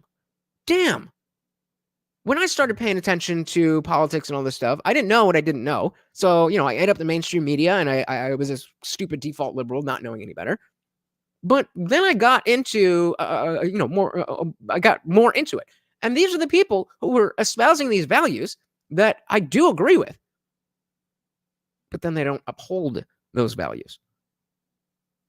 And so going back to Dragblocker, asking why is this important, and why are we focusing on the news and actual things happening? Well, because the people who report on those things are embroiled in a thing where they're not living up to the principles that they espouse. And so it's a crucial moment to determine, okay, are we still going to listen to this person? And for a lot of us, when it comes to Crowder, not anymore. All right, let's dive back in. So naive to shilling for Crowder or whatever. I don't even know Crowder. I never watch his content, but you can't say that you're against Taylor Lorenz and the type of antics that she does and the people like her do, and then you notice something and then sit back and say, well, she's doing it to Crowder, or these people are doing it to Crowder, so it's okay. I don't think so. Yeah, I'm biased, very biased. Really? Very, very biased. Having dealt with these things, having people come out of the woodwork to stab you in the back. What I can say that I know is that based on how, I can't speak for Texas, but I can speak certainly for a handful of East Coast states and some in the Midwest. Right now, the way, like, Jared just violated his non-disparagement and NDA and raised $92,000. I do not believe he will face any serious admonishment from the court. Crowder can do nothing in kind. So you had, they put out a statement, but it wasn't Crowder. Crowder's not on the show at the time. And if Steven Crowder comes out and says any word about this, the judge will flog him publicly, because this is what I've experienced. Crowder is in a position where you throw a paperclip into the spokes and you can cause hundreds of thousands of dollars in damage. They can do nothing to Jared. The court can be like, we told you not to do that. And likely what will happen is the court will say, Jared, please don't do that again. Anyway, moving on. Yeah. And Crowder's lawyers are going to be like, this is absurd. Your Honor, are you joking? This man's clearly in violation. They'll say, well, look, the goal of the court here is to try and figure this out and end this, not to prolong the bickering. But if Crowder would do something, the judge is going to be like, you knew what you did. Well, how do you guys feel about that? How do you guys feel about that? Because I do think, like, if that were the case, then why would he not have done this years ago? He had Jared had no idea that Crowder, the Crowders were going to get divorced. So it does make sense now that he is using this timing. But if it's the case that he's aware that he's not going to get any admonishment for breaking the clause or the contract, why now? Why now? I mean, but he is doing something. He is suing him for $1 million. We know Jared doesn't have that money. I didn't say that was not allowed. Right, my point is, like, you brought up the statement. So, like, my main issue. No, hold on. He's not doing something. What doing something was there is Jared is in violation of an agreement he made publicly to raise money. Okay, you can't do that. Well, but he's not gonna. So that's what I mean by doing something. Crowder can't do something in kind. Certainly, Crowder can file lawsuits and then cross his fingers and hope the judge actually does something about it. I mean, okay, fair. But, like, I'm not sure what Tim's trying to say here. Like, yeah, Crowder has the whole the reason for that is because Jared is just some dude, and Crowder's being represented by the whole company. And so you can say that's right or wrong, but that's how courts work. I'm not really sure what he's trying to say with this. Yeah, but what I'm saying is, in these court cases, what I have found, and not just the ones I've been involved in, the people who are the people with no money can break the rules, bend the rules, because the courts have little leverage over them. They can do very little. They can go to the CEO of a company and they can say, we are going to fine you whatever amount of money per day that will cause you to stop doing what you are doing. You go to someone like Jared and he's going to be like, I don't have any money. And they're going to say, then please just stop doing it. Right. And so, again, I agree that that's kind of how things work. I'm not 100% sure. I guess he's saying that Jared's kind of, crossing the line, knowing that he's not going to get in trouble for the line crossing. But that kind of ignores the fact that, or at least ignores the question, does he have a reason to cross this line and violate the terms? Oh, my goodness. Patrick Bet David just offered to donate $250,000 to Laken Riley's family to moderate a Candace and Ben debate. Oh my God. That would be amazing. Guys, I don't know. Go to Twitter, go to wherever. Make this happen. Make this happen, because trust me, we will have a grand old time with this. A grand old time with this. David said, people with no money can bend the rules of the courts. Imagine someone with money for someone with money for attorney. What someone with money for attorneys can do. Sure. I don't think that's a different thing than what Tim is saying. He's saying this specific thing of violating terms in this particular circumstance, because Jared is the B side, the lower side. then he doesn't have any money to give to the court or to Crowder or whatever. And so something like this, they're not going to like garnish your wages. And so it just kind of, you know, it is what it is. Absolutely, people who have money can fuck you over in court, but that's not really, he wasn't saying only poor people can bend the rules. Thanks to Jared and these people who booted OJ. What?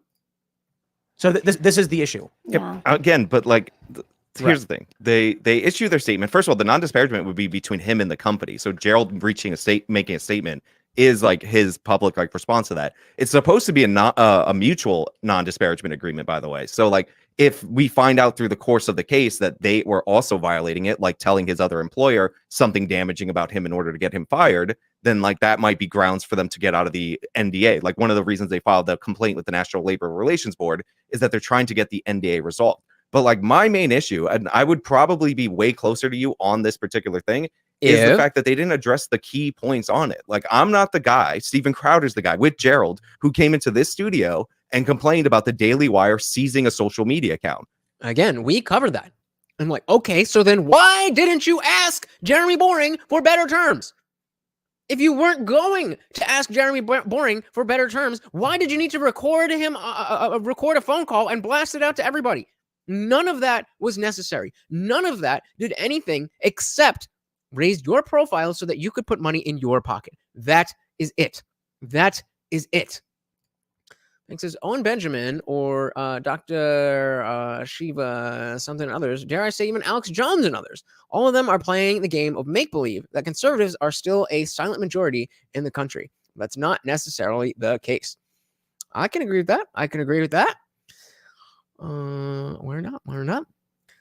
So I always tried to keep up with what's going on in politics. Not that I actually managed to do that, but at this point, I don't believe in politicians who aren't corrupt. It's how corrupt are they? Exactly. It's how corrupt are they? That is the main difference between people looking at Biden as an option and looking at Trump as an option. Understanding that, okay, they're both pieces of shit in their own ways. But, you know, the what is it? The devil I can see versus the one I can't? You know what I mean. These chaps want to be at the helm of affairs and filter raw information for the masses who are idiots. It's true. Yeah, definitely. Who came into this studio and complained about the Daily Wire seizing a social media account. They were accused of that by Jared. That was something that they said that he was doing, that they were taking it, they were trying to take his Twitter. And that's one of the things they were leveraging against him. Hold on. But they don't address that. But they don't address the point you just made before we move on. But they didn't address that. So can Crowder publicly speak to this lawsuit based on what I was just talking about? The answer is no. No, he has signed a mutual NDA. Okay, so that makes a lot of sense as to why Gerald was the one speaking on this. But again, as I said, if that was the case, then why are you doing this over YouTube? And I just everything is being handled the wrong way in my personal opinion. It seems like time and time again, the Louder with Crowder company has gone to YouTube and Rumble and wherever else, and come to people like us to gain sympathy and bolster their position. Now, if I had an issue with somebody that I worked with, let's say, whatever, what I'm not gonna do is come and be like, guys, look, the person who just came on my channel or the person who just did this, that, and that, they are awful. Let's see what happens. Instead of going to them directly. If for no other reason than because I would want other people to feel safe doing business with me in the future.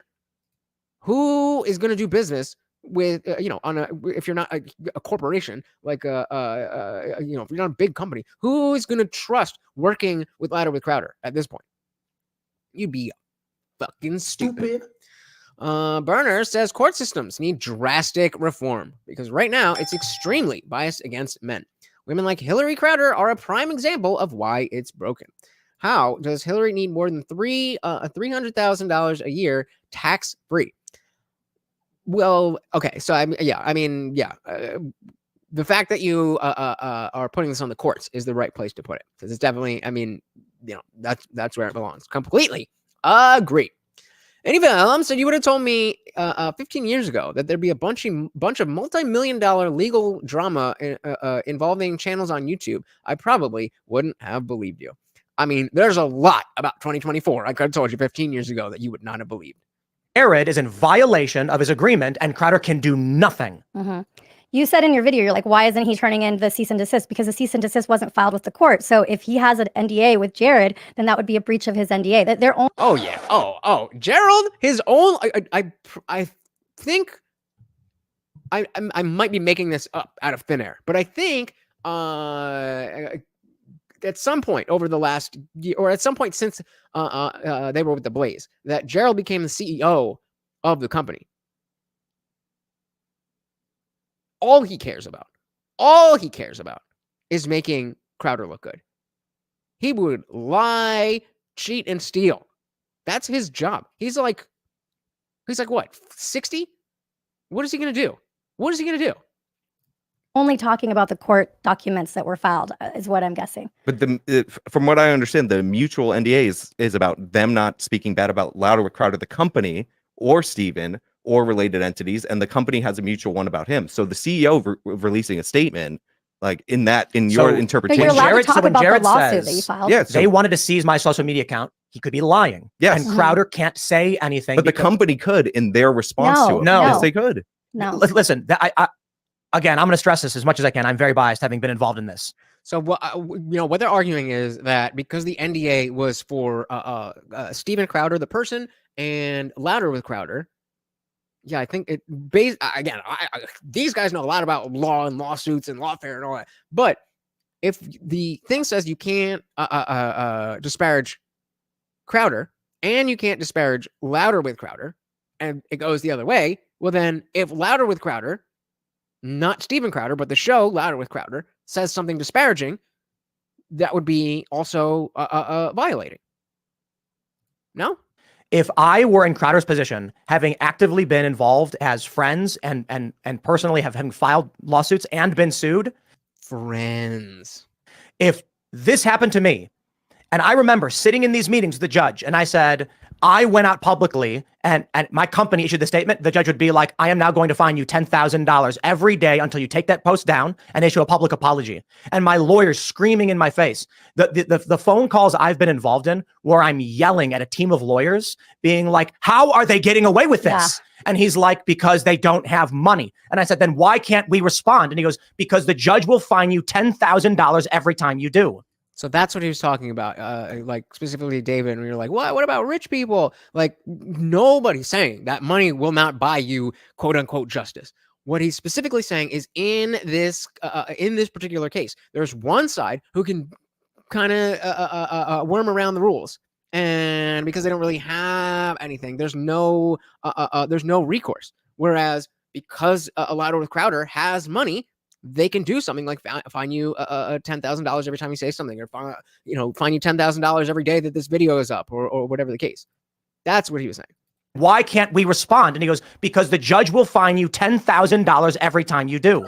Except he does address some of the allegations in his video, and so you're like, oh, this non-disparagement. What you're saying makes no sense. This non-disparagement covers his ability to address allegations 1 and 2, but not 3 and 4. But also he could address 5 because they address various portions of it. And again, I'm talking about Louder with Crowder, the company, because they released a statement in response to this, but they didn't address that, and they didn't address whether or not they blackballed them. It's just So if that's why it was very confusing to me. Like now, it again makes a little bit more sense if Gerald is the CEO or co-CEO, but again, because it's not just Jared stuff. It's Jared stuff is inextricably tied to the divorce. And so that's why, again, I can't put my finger on it. I don't know what it is. But like, I don't have a good example. Let's say Tim was in some bullshit, and then Phil was the one who addressed all of us in a YouTube video. Like, where's Tim? And so if Tim can't say anything, then just don't say anything. Again, you don't need your YouTube audience doesn't need to be privy to your legal battles. The only reason you're doing this is to gain support. And yeah, I mean, and then based on what he's saying is that that's not even legal anyway, because the same way Jared can't disparage Ladder with Crowder, the company headed by Gerald, can't disparage Jared. So why are we hearing about any of this?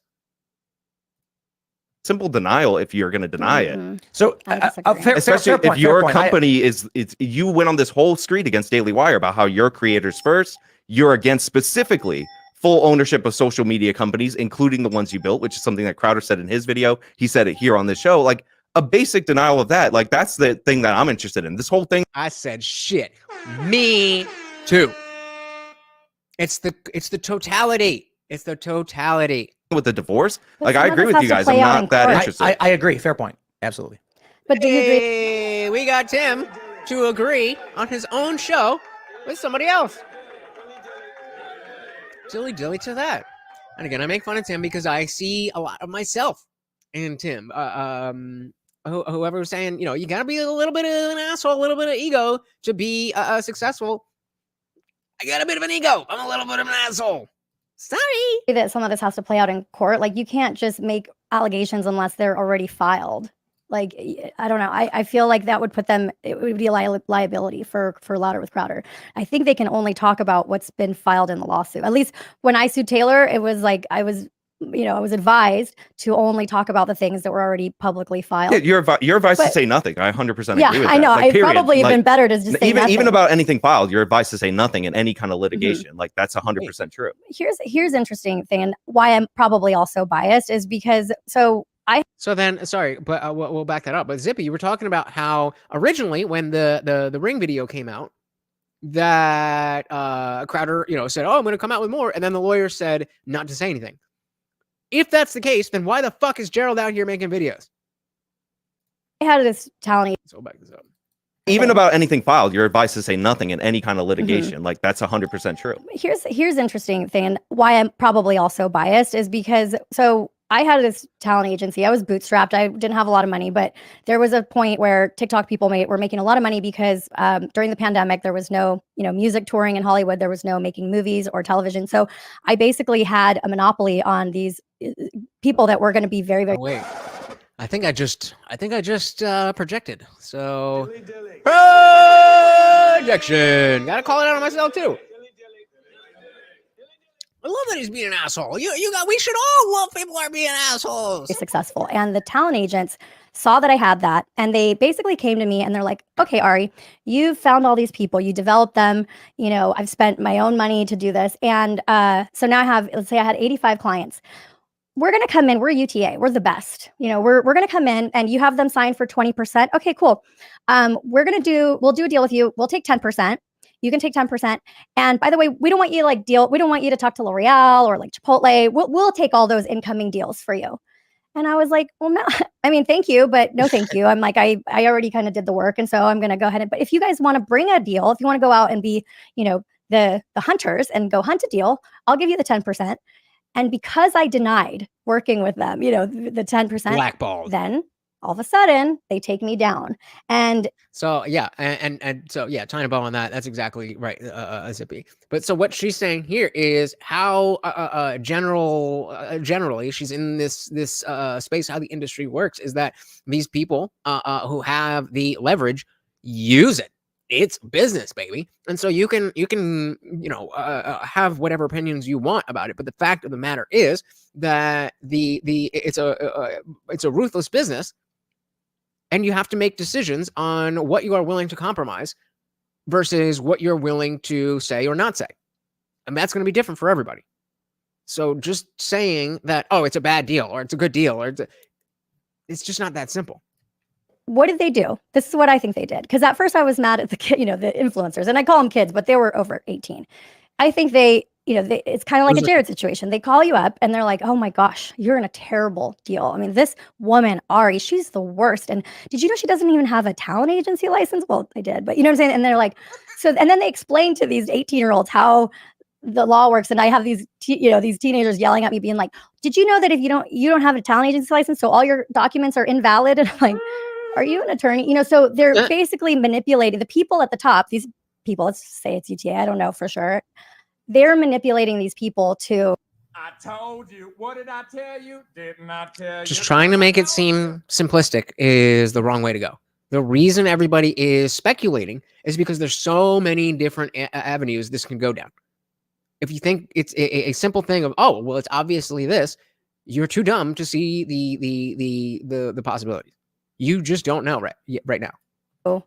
Because, they're like emboldening them. Oh, you don't need Ari. We could take you here. So I don't know if that happened, but I think it's possible. At least it happened in my situation. But I'm not like And those are the kind of deals where they own your social media, they own your YouTube channel, they own everything. Don't do that. Don't do that unless you're not really. Let me not, again, going back on that same thing. Let me not even say don't do that, because I wouldn't do that, because I have a lot of plans that I need to be the guy, kind of similar to how Tim needs to be the guy. Daily Wire offered Tim a contract, and he was like, it's not. I mean, I think he talks about it. Just like he's like, I already got money. I could do whatever the hell I want.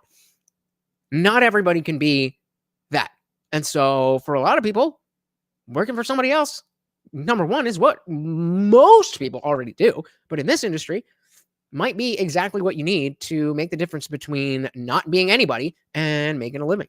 I'm not sure how they're comparable, because you had like legitimate talent, and like UTA, like it is a conflict of interest. You have these attorneys and journalists that are represented by a talent agency that wants to poach your clients, so they're doing all these hit pieces. They'll do whatever to like take you out. Jared, like let's be honest, he was not this like fantastic talent that they were trying to poach. He hasn't been in content for like 6 years. They used him to get what they wanted, which was to destroy his reputation, hurt his divorce proceedings. That's what my opinion is about the matter. Wait, who's they? Who's they for him? I think she means Jared and Hillary to affect the divorce proceedings, but she's playing the pronoun game. I mean, yeah. What about the portions of the emails where they basically say a PR campaign against Crowder could pressure him into getting, like, effectively paraphrasing, we can win if we launch a PR campaign? I mean, when you're suing a media figure, like, there is a chance that this goes out into the public, and you should have a PR strategy. Can't argue with that. Can't argue with that. Like, but I mean, there's a difference between it may get out into the public and we want to intentionally drive this to the public's fear to damage his reputation. Look, a lot of those messages are from Hillary's father, and like they're like, I'm not saying he acted appropriately in that, but he is the father. Like, you would expect a relative to be on the side of the person. So it's like another fair point. Messages from him saying like, I want to have people that are sympathetic to me, which I have that full message too. And like, and even in there, they add the caveat that it's like, I don't think the terms are unreasonable in that message, but yeah, like, I don't like this. I don't like the nasty divorce, but like there's two separate issues that were kind of like merged. Like, I think the strategy of Gerald, the CEO, is to like, start a fire. Is it spelled with a J? Is it spelled with a J? That's weird. In a corner, but then fart in the other corner, so you smell the fart and don't notice the what? Oh, it's to like, start a fire in a corner, but then fart in the other corner, so you smell the fart and don't notice the fire. That's I have nothing to say. I have absolutely nothing to say, except let's listen to that one more time. What a perfect... Two separate issues that were kind of like merged. Like, I think the strategy of Gerald, the CEO, is to like, start a fire in a corner, but then fart in the other corner, so you smell the fart and don't notice the fire. Because like, a lot of this has nothing to do with the original issues or what even interested me in like Jared's story. Like, I want to know about the non-compete. Like, I hear a lot that this is common in the industry, but it's actually not that common in niche industries like media. So then let's just put to bed that it is reasonable to believe that... Oh God, and it's reasonable to believe conversation. Tim, I've been down this road. And when you're asking other people to just say something is reasonable, even though they don't agree with you, they can't say that, yes, I don't agree, but it is reasonable. That is not a good way to set things up. You've seen it. Many of you have seen it in multiple occasions. Is it reasonable to think that somebody might think this, that, the other? No, even though it completely is based on everything that we've just said. Nick likes the analogy. And Film said the father wanting to damage Crowder's reputation is extremely short-sighted because it would definitely impact the amount of money his daughter could get. Yeah, and that again raises the question of what is their plan? What are they trying to do? What are they trying not to do? And what is the end goal? What is the end goal? the divorce proceedings were weaponized publicly against Crowder. Jared's involved in that. And once we can agree, there's no reason. I don't understand. Why are you defending? Involved in what way that he does? So again, this is I'm sorry, I forget who said it, but I was saying, why is AJW so Team Jared? And again, I don't think that he is. I think he's just presenting, well, it could be this, it could be that, it could be that, it could be that. But Tim's the one who's saying, no, they did this. It's like, okay, but yes, they did do this. But we don't know if doing this is necessarily a good or bad thing unless we see the rest of the context. Crowder loses his show. She ain't getting $25,000 a month. Well, I mean, he's still got money. He's still got money. I mean, definitely she'll get less, but it ain't like he's just broke. He's got money. I agree. There's no reason. I don't understand. Why are you defending? Involved in what way? That he doesn't want Stephen to have his kids after he accused him of abuse? Slow down. So the Hillary camp is saying, let's damage him publicly. Then there's communications with Jared where they're like, hey, we're teaming up. Well, Jared's saying that he wants to If you're saying we should. Okay, so Tim, what is it that you think that is? What is your core assertion about that? Nobody's denying that those things happen. What are you trying to say the significance is? Because you keep repeating that it happened, but you don't explain why that's important to your point. I'm not even saying it's not. I'm just not understanding the connection. And clearly neither is anybody else. With Jared where they're like, hey, we're teaming up. Well, Jared's saying that he wants to team up. If you're saying we shouldn't conflate those things, I agree. Let's accept that on that side, the divorce proceedings are being weaponized. But I don't even know that's the case from the little isolated pieces of messages that they put forward. Boom. Exactly. I don't even know that. That is AJW's perspective. He is taking the what's the word I'm looking for? Yeah, anyway. Yeah. So I don't think he's Team Jared as much as he is Team Truth, Justice, and the American Way. Meg, I'm gonna call you Meg. Meg says another question asked. Hillary knows that without his show or company, she won't get any money. Could it be possible it's not actually about money and whatever is again so egregious that Louder with Crowder is trying to cover up? Absolutely, absolutely. We have no evidence to that, but it absolutely could be the case. Which is why I don't like that Tim is jumping to conclusions, even though he's probably right. You don't know that you're right. And as somebody who is usually pretty good about at least believing that what they're saying is justified in the moment, meaning justified that if there's caveats and I might be wrong, I don't have all the so on and so forth. I'm not, and you guys know, I love Tim Pool. I model my entire career after I want to be the next Tim Pool. But he ain't perfect. He's far from perfect. And what do you the mean? allegations the from their Yashar Ali? complaints. Yeah, the family did that. They said that they did that in response to Crowder talking about the divorce. Doesn't matter what they did it for. It happened. Yeah, okay. It does matter what they did it for. That doesn't it doesn't matter what they did it for in terms of the morality in a vacuum. Sure, yes, that's not a good thing. But sometimes we have to do not so good things to prevent worse things from happening. Like maybe my child being in a dangerous situation. Until Tim, you know that this is not the case, then you don't have the grounds to stand on here. Family did that. They said that they did that in response to Crowder talking about the divorce. Doesn't matter what they did it for. It happened. Yeah. Okay. They have emails saying PR campaign. Okay. Then they say, yes, we sent the footage to an opposition journalist who will attack Steven Crowder. I don't know why you're defending that, or why are we arguing? It happened. I understand. Because we're arguing the significance. We're arguing the significance, and you're trying to say the significance is that it happened. No, that's the fact of the matter, that it happened. What is the significance of the fact that it happened?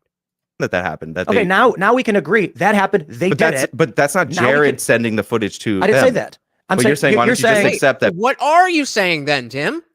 based on this message. Because you keep defending the family, even though we're trying to talk about Jared, and then you say you want to stop. You want to stop combining these things. Divorce is. I mean, look, divorce is nasty, and people act nasty in the divorce. What I want to know with the Jared issue is, I actually want to hear his side of the story. We don't have his full side. So my point is, and that is because, at least in part, because of the NDA. And for the divorce, we're getting excerpts from the Crowder side, who, again, if you're accused of engaging in lawfare against somebody, and they're both the Crowder side. I think it meant Steven's side. You're also suing with the company, your ex-wife and her friend and her parents. Like, that does not lend, and her attorney, that does not lend to your argument. So my point is, I feel like you're being obtuse in trying to come up with reasons to defend the divorce issue. Come on, Tim. Come on. Being what?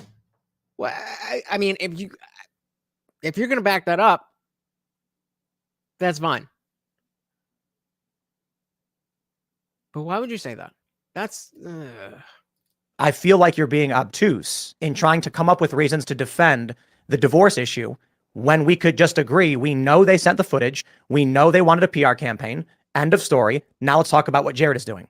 Yeah, I'm not... Again, well, the reason that I'm in a disagreement with you is because that, like, worst case scenario, they're both doing this to each other in the public. I think the lawsuit from the company against Hillary's family and her, on top of the divorce for $1 million, is very unusual. Like, and like, nobody's pointing that out. What do you mean? That Louder with Crowder, the company, is suing Hillary, her family, because they're messing with his business. I mean, the only way that you can find out. First of all, they published footage of Steven Crowder. Like, do we deny that that's him in the footage? That's a fantastic point. That's a fantastic point. I didn't even think of that. We're all, yeah, I mean, you know, again, in terms of, you know, just our social morality, we can certainly question the intentions of Hillary wanting to leak that. But now that it's out, that is Steven Crowder. So it's not like some defamation or libel or slander or something. That is Steven Crowder.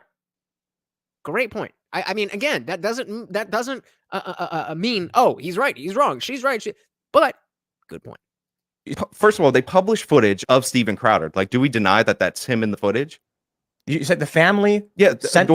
Because, as I said before, we need to be able to understand the context of who the people that we trust to dispel information about the world. We need to know who those people are. We need to know what kind of character they are, and if we want to continue listening to these people. If we want to be able to understand what's happening in the world and how to fix it, make it better, or be involved, any of that, then listening to the wrong people is a surefire way to get fucked. Is that a hungry dance? Oh, that looks like a hungry dance. So I want to know that on the other side of this, do I need to look out for more biases from Tim? Do I need to look out for more biases from AJW? Can I trust AJW more than I did yesterday? Can I?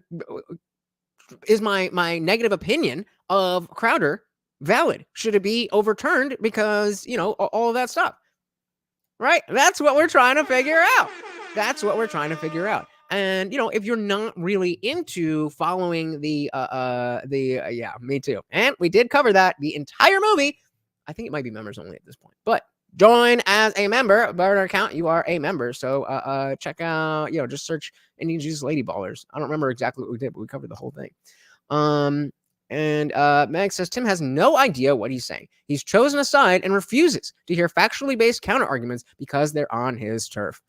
I agree.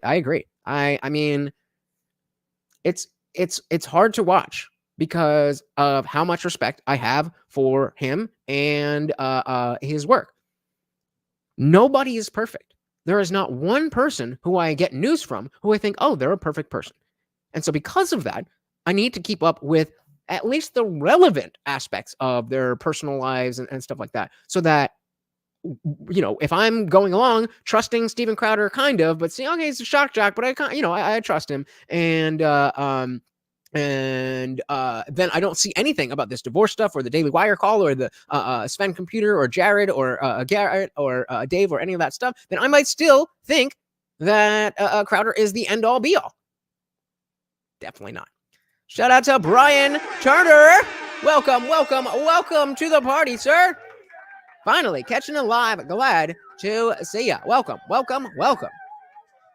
Next is, what woman goes out of her way to release footage like that if she knows she'll lose his money in the end if a business is lost? Sounds like a cry to help for me. I said shit. Me too. It also potentially sounds like some shady shit to ruin somebody out of spite, but I don't know which one it is. And if you're saying you do, you're wrong. Yeah, that footage published of Steven Crowder. Do we deny that's him in the video? Of course not. Yeah, it's him. So like, so he should their argument in the case. So to use Tim words, he did that. All right. Case in their filing is that caused people to, because their Rumble deal is based on subscribers or whatever. No, actually, the Rumble deal is based on Stop Big Con email addresses. I'm being sort of facetious, but I'm still a little bit salty. Yeah, Dylan said Dave was basically the moment the House of Cards fell, the match that broke the camel's back. And it was mainly because Dave was never going to sign an NDA. He was like, I'm not doing that. No. And they apparently wanted him bad enough. They were like, all right, well, I guess we'll take our chances. And look how that turned out. In their filing is that caused people to, because their Rumble deal is based on subscribers or whatever, to unsubscribe, and that hurts the. It's true. Yeah, but that's he should sue them for it. But that's not something you necessarily have grounds to sue over. If Yes, I see something, What do you mean it is? If I see a video of you doing something that I don't like and no longer want to engage with your content, what is the law broken? I see you do something bad in public, that's 100% you. Yeah, or if something comes out that's bad in public and that makes me unsubscribe, you can sue the person who yes. revealed it is not necessarily liable for that. If it's fake, if you put out fake information, then yes. But again, that was Steven Crowder in the video. Okay, this is really weird to me. It feels like you are emotionally trying to justify what we know to be true as if it was a good or acceptable thing. It makes no sense. Crowder's response is, of course, a loss. Hold on.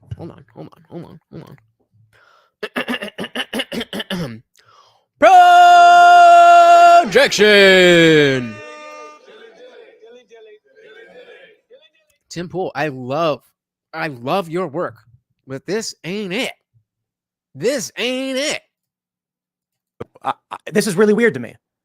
It feels like you are emotionally trying to justify what we know to be true as if it was a good or acceptable thing. It makes no sense.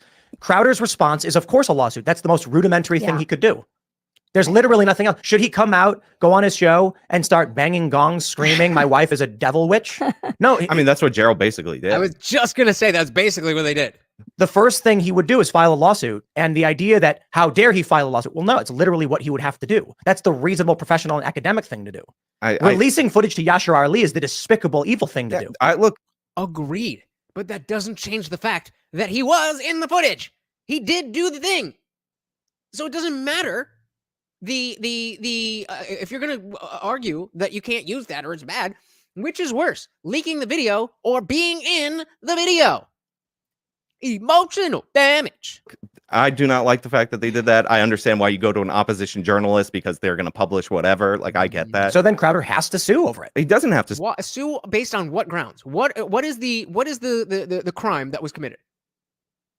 I Hillary Crowder, have video of you doing what you did. It is my video. It is at my home that we own together, and I've shown it to other people. Yes, that's not going to help, but it's not because of the video. It's because of what you are doing in the video. And again, I'm with the notion of not judging a marriage on 3 minutes of video, but you didn't put out any other shit. So that's all I have to go on. So why it may be easier to discredit Jared or Sven due to their absence, or even Owen Benjamin because of their beef. And, Dave, for whatever reason, was able to kick the doors open. Yep. We see the wizard behind the curtain. Yeah. Shout out to him. I don't know how, I don't know how far and wide Dave went, but we definitely covered when he was on Michael Malice's podcast, and very eye-opening. opposition journalists because they're going to publish whatever. Like, I get that. So then Crowder has to sue over it. He doesn't have to sue over it. He I'm does saying- not. He does not have to He sue doesn't- his. okay, He does not have to he doesn't sue have to his do wife when he knows anything. exactly how much money she has But for $1 the million only with the thing- company. He doesn't have to do anything. The point is, I don't know. They had one. I'm gonna check that out. If we don't get Candace and Ben, that might be Monday's show. the reasonable If the world doesn't end. professional response is a lawsuit. You file in a court, you say, Your Honor, To please clear your stop. name, too. Please stop them from doing these things. It's causing damage to us. But you did. Stop them from doing what? You are allowed to do whatever you want with your property. That video is her property. I don't understand what Tim is trying to say. Totally disagree. It's defamation. It's disparagement. It's not defamation. It was him. It is a video of him. How is that defamation? What are you saying, dude? What are you saying? Please stop them from doing these things. It's causing damage to us. I totally disagree. It's defamation. It's disparagement, et cetera, et cetera. I mean, I would. Okay, so let's make that a poll. If who would you prefer? Which moderator? I'll play this, and then you guys hit the poll. It's causing damage to us. I totally disagree. It's defamation. It's Me disparagement, too. et cetera, et cetera. I mean, we'll see if that shakes And- out in the case or if it drops with a divorce. But because listen, that lawsuits- seems like lawsuits aren't rulings. that seems like the exact tactic that Jared was talking about, where you try to bury somebody in Okay, wait. legal costs in Okay, order wait, to back- get. okay. Shout out to the Camcast. Welcome to the party. Do I have your link here? Oh man, he just had a hilarious little video. I'm gonna drop the link to his channel, guys. Check that out right after the stream. It was funny. Welcome, brother. Welcome. The exact tactic that Jared was talking about, where you try to bury somebody in Okay, wait. legal costs in Okay. order Wait, to back- get okay. your outcome. Lawsuits are not rulings. I didn't okay? say they are rulings. So if but they're cost prohibitive. someone ventures. takes a I think you're right. select cut of video footage that makes me look bad and omits any and all other context, and it costs me money, the reasonable thing to do, Crowder's company probably went to a lawyer and they said, we'll file a lawsuit, harassment, defamation, etc. What's the additional context in there? Because they're alleging that 18 seconds is removed from the video. That's what they said. You in see, once their again, video. you're equivocating and justifying I know. what they did. I'm just asking. Like, did they This say is- right before that you're pulling a video Krasenstein on we're me. gonna do a sketch? You're pulling a Krasenstein on me. Whoa.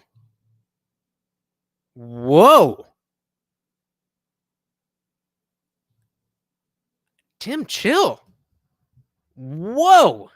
That is kind of that's a little flagrant. That's a little flagrant. You're pulling a Krasenstein. Do you know how much shit he talks about the Krasensteins and how dishonest they are? I would have been like, motherfucker, you better take that shit back. Or this show is over. Ain't no fucking way. You're calling me one of them. Hell no. I'm just asking. Like, did they This say is- right before that you're pulling a video Krasenstein on we're me. gonna do a sketch? You're pulling a Krasenstein on me. I'm not. I'm just I am asking. saying, professionally and academically, the response to something like this is a lawsuit. Period. I don't care what Crowder thinks. I don't care what Hillary thinks. The Hillary camp leaks footage to Yashar Ali, an opposition journalist, which causes massive damage to Stephen Crowder. It was a huge scandal. to the company. To Because the company. Tim Yeah, I agree. It shouldn't be on. It should be on a third party or just like one of their individual accounts or something. personally and the company. Well, Yeah. the company's suing. I actually don't No, think no, that no. anybody would care about Jared. Are you reading the chat, bro? Are you reading the chat? Jared Warren just tweeted that where's the other one? Patrick Bet David, Tim Pool, and Alex Freeman have all offered to host a Candace v. Ben debate. So if you had to pick who would moderate, who would you pick? If that And if the that ring footage- personally and the company. Well, Yeah. the company's suing. I actually don't No, think no, that no. anybody would care about Jared if that ring And footage wasn't response, leaked. the response to this, absolutely. The response to this from Crowder is, I will now file a lawsuit for this having been done. That's it. I totally disagree that people wouldn't care about the Jared thing if not for the ring footage. Like, that was an issue when Okay, the but- Daily Wire thing. People wouldn't care about Jared for not the ring footage. Nope, I absolutely care about the Jared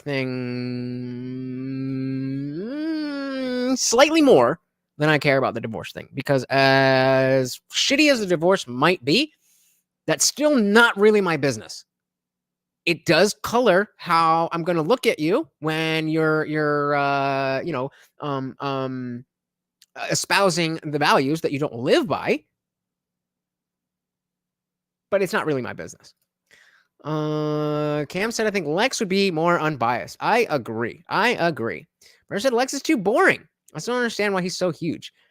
I mean, it's very, if you're more intellectual, then you're gonna love that, because it's not meant to be like exciting. It's meant to be, what am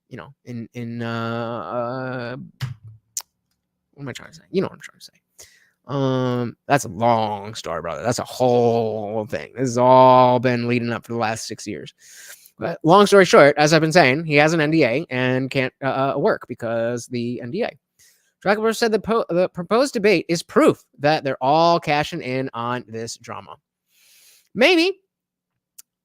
I don't know, though. I think that I think it is a genuine, because a lot of people have looked specifically at Ben and been, really, what's the word I'm looking for? They've seen that he was the free speech this, free speech that, whatever, and then, well, we have a certain Overton window, and it's like, yes, that's true and that's fair, but that's kind of not really the spirit of what you've been saying all along.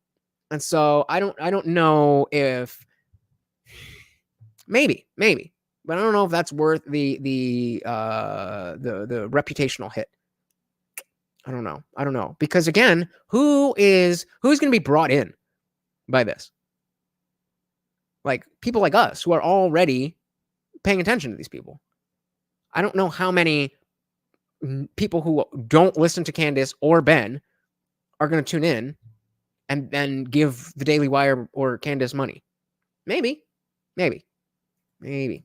Yeah, it's the monotone. Yeah, but again, if we have a Ben Shapiro and Candace Owens, we don't need anyone else exciting. We need somebody to bring it down. We need somebody to keep it on topic. So I go with Lex. Tim clearly has shown that this whole show was supposed to be Tim as a moderator, bringing in two people on opposite sides of an issue to argue. Every single episode. And I'm not complaining, but every single episode has been Tim arguing with one of the guests and the other one adding in their thoughts. Every single at least all the ones that I've seen. The good old days. Do they? Using Shapiro's. I mean, I don't know. I really don't know about that stuff. Genuinely, if it's that everybody is super anti-Jewish, or if there's just a million psyops or bots, I don't know what it is. I don't believe that the level of anti-Semitism that they try to say is out there is really at that level. However, I've seen a lot more anti-Semitic remarks since October than I've ever seen before. But that could be either one. It would be either one. Yep, I'm with you. Tim would fuel the flames. Lex would try to keep it on track. And so that is something to look at. That's something to look at, because I feel like Tim would be the worst as a moderator. Tim would be the worst. PVD would be good, but we've seen how, he can slink in there. And I think Lex would be, pure moderator. Yeah. Oof. But of course we can't ding Candace for that. That's not fair. I totally disagree that people wouldn't care about the Jared thing if not for the ring footage. Like that was an issue when the Daily Wire thing. Right, but the point and people love drama. Like that is a fact. The point we're on is someone leaks footage to disparage you. There are emails where they're saying they want a PR campaign to get favorable terms. When they're summarizing from their lawyer, yeah. Okay, that's you're doing it again. Every donation gets Morty a treat. I don't understand why you have this emotional barrier to defend. It's not an emotional barrier. I'm giving the context of that email. But that's not relevant to what it says, here's what the lawyer tells me, and then Jared puts up these experts and he's like, look, all right, they're conspiring like that. I'm sorry, Gerald. We'll slow down here. Great controversy. We're not talking about Crowder anymore. John Smith is in a dispute with Jane Smith, and Jane Smith posts a picture of him farting in a dog's face. So he says, I am going to sue you. You said, why would he sue her? Yeah. Well, that's the reasonable response to her posting this photo. Terrible example. I don't think that's a reasonable response. Someone damages your company by posting embarrassing images about you. You file a lawsuit response. But you did the embarrassing things. If you did the embarrassing things, then no law has been broken.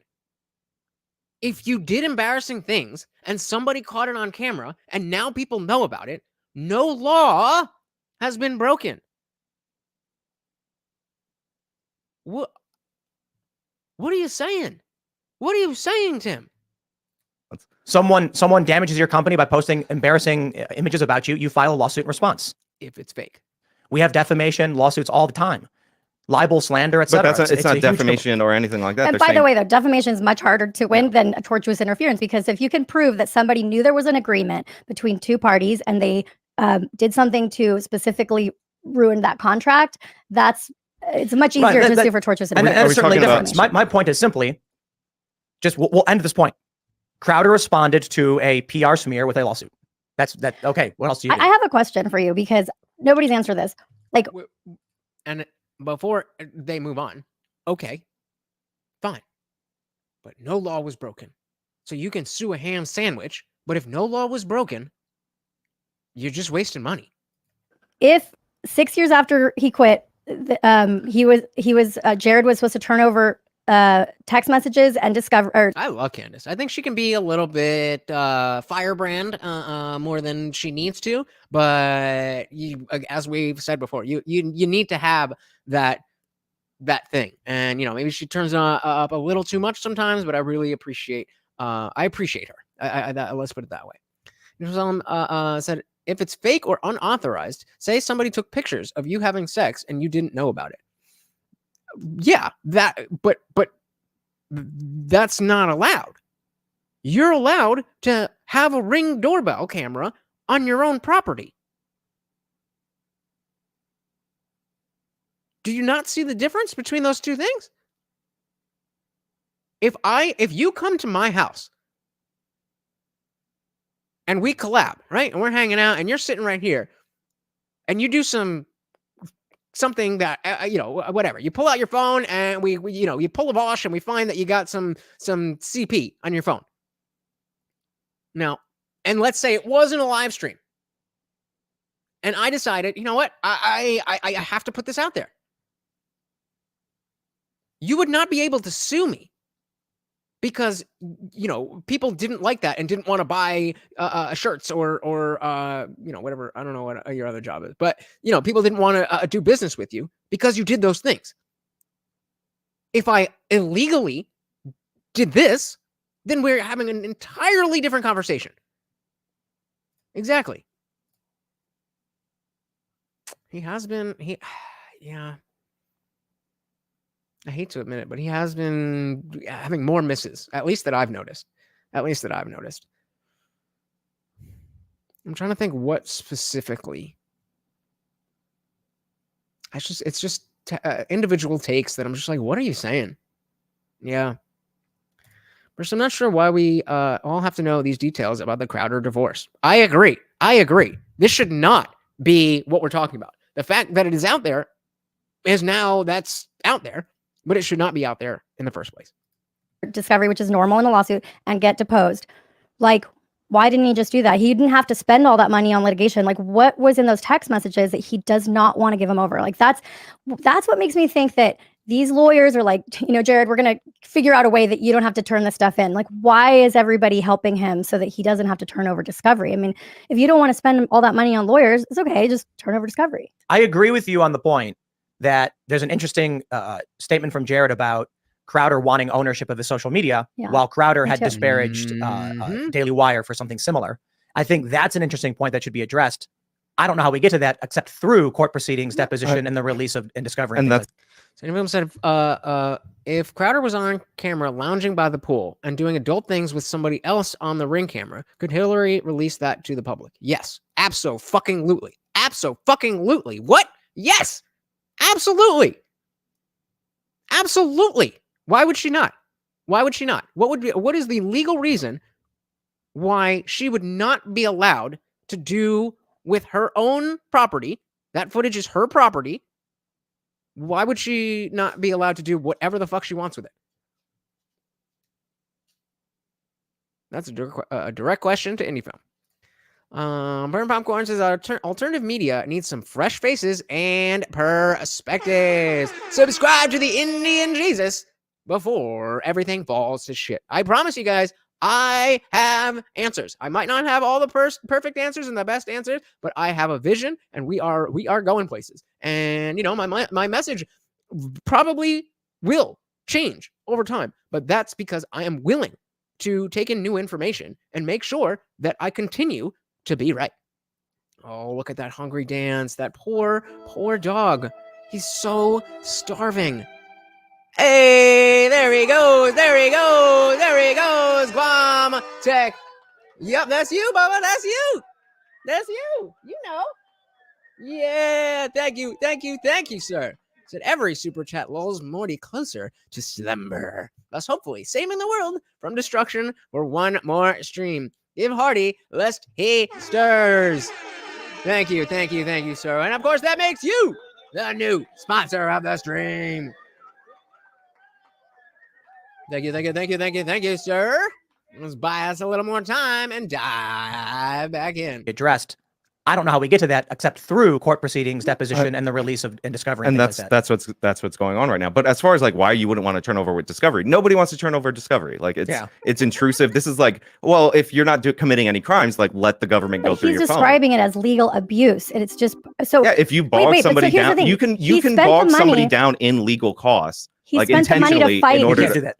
Of course you can. If you file motions against them and they have to hire representation. But this is what David Banner was talking about earlier about how rich people can use the courts in their favor, which is definitely true. But just wasn't the point that was being made before.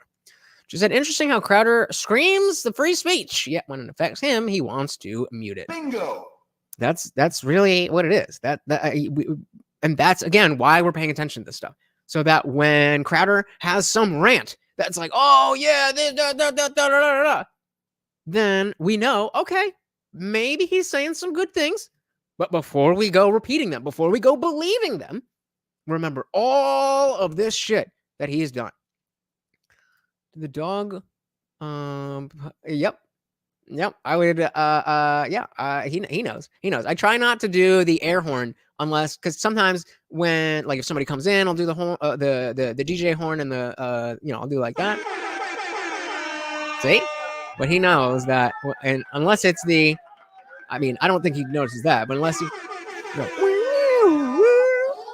that one. That's for you. Just a freebie, because I love him and I love y'all. Just ask some questions. What if Crowder's not aware of the camera?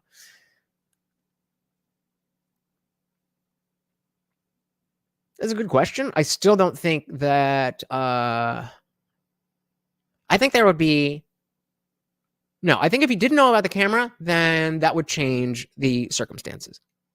And if it's specifically something that's going to damage his reputation, but is not like illegal or something, I don't know. But yeah, oh yeah, he definitely was. There's no question that he didn't know there was cameras on his own property. You got the side eye, great boy. Yep. Yeah, he was he was definitely aware. All right, thank you again to our boy Guam Tech. Let's dive back in. Can't do that. Of course you can. If you file motions against them and they have to hire representation. But I'll clarify that. That's in a movie exaggeration that you could bury someone in paperwork. It's technically true, but people think it's like if I were to file a bunch of claims and things, the judge would say nice try and throw it in the garbage.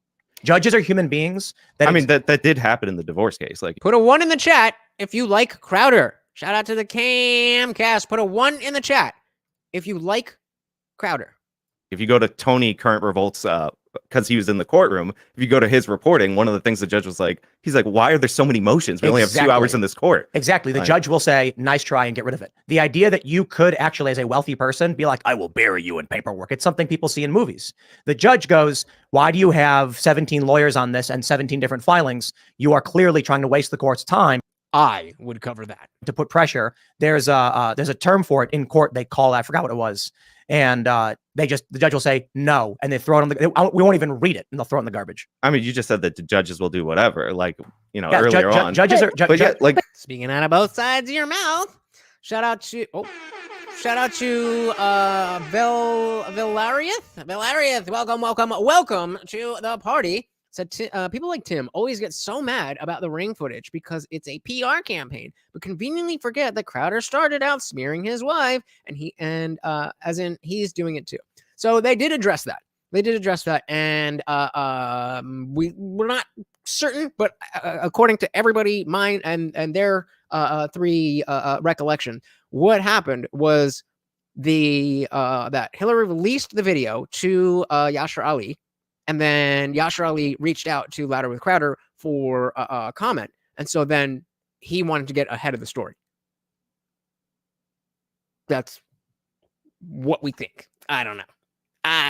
But yeah, I mean, it's people are trying to take sides, and it's just not simple enough. It's just not, or it might be, but we just don't have enough information yet to say, yes, it's that simple.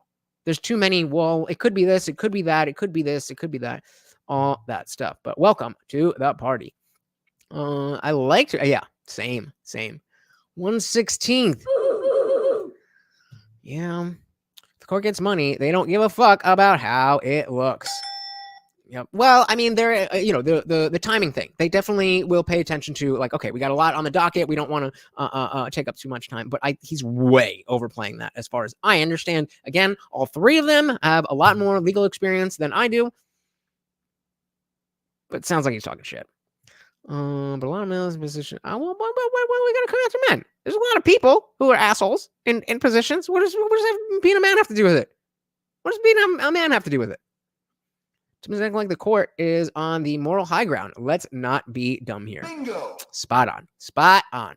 Wait. On the garbage. I mean, you just said that the judges will do whatever, like, yeah, earlier on. Judges are, but here's the thing. Jared fought with the judge. Yeah, go ahead. I'm sorry. No. Right. Again. Yes. Exactly. So this is we agreed that the ring footage is from before the Crowder video, right? So what in order of events, what happened in the ring video happened.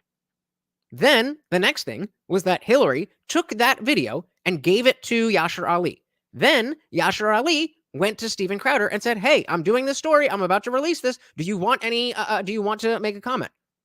Then in the time between that call and when the footage was released, Crowder's video came out. That's what we're saying. The video came out as a response to him knowing that the ring footage was going to come out. Earlier on. Judges are... but here's the thing. Jared fought with the judge. Yeah, go ahead. I'm sorry. Just real quick on the point of judges. I think, I can't speak for everybody, but having grown up watching movies and TV, I certainly at a young age had this naive interpretation of what judges did. And then when you actually go to court, you're like, oh, imagine this. Your neighbor and you are arguing over who gets the apples from the apple tree because his tree is growing onto your property. And so you go to the neighbor across the street to argue it to him. That's a judge. That's literally, he's going to be like, what are you guys fighting about? And you're like, well, his tree goes into my yard, so I think the apples are mine. No, it's my tree. The apples are mine. And he's going to be like, I don't care about either of you. Take the apples that are on your side, and stop bothering me. That's what judges do. Maybe in that particular situation, that's what a judge would do. But you're way, that's so reductionist that because a judge can do that, they would take a multi-million-dollar suit and just be like, I don't really care. Like, you're overplaying your hand. You're overplaying your hand, man. Valeria says that's not how I remember it. Maybe that happened behind the scenes. Yes, that is what we're saying. That it happened behind the scenes. But also, Journalistic leak, the divorce was happening. The ring footage was never an issue initially, as far as I know. Yes, they were going, as far as I understand, they were planning on getting divorced before any of us knew anything about that. But again, the specific chronology of the ring video versus the video of him saying I picked wrong, and then coming out with another video after the ring footage saying, oh, you don't need to worry about that. I'm going to bring out more footage. I'm going to give you more court stuff, and then nothing. This is the next time that we've heard about Hillary Crowder.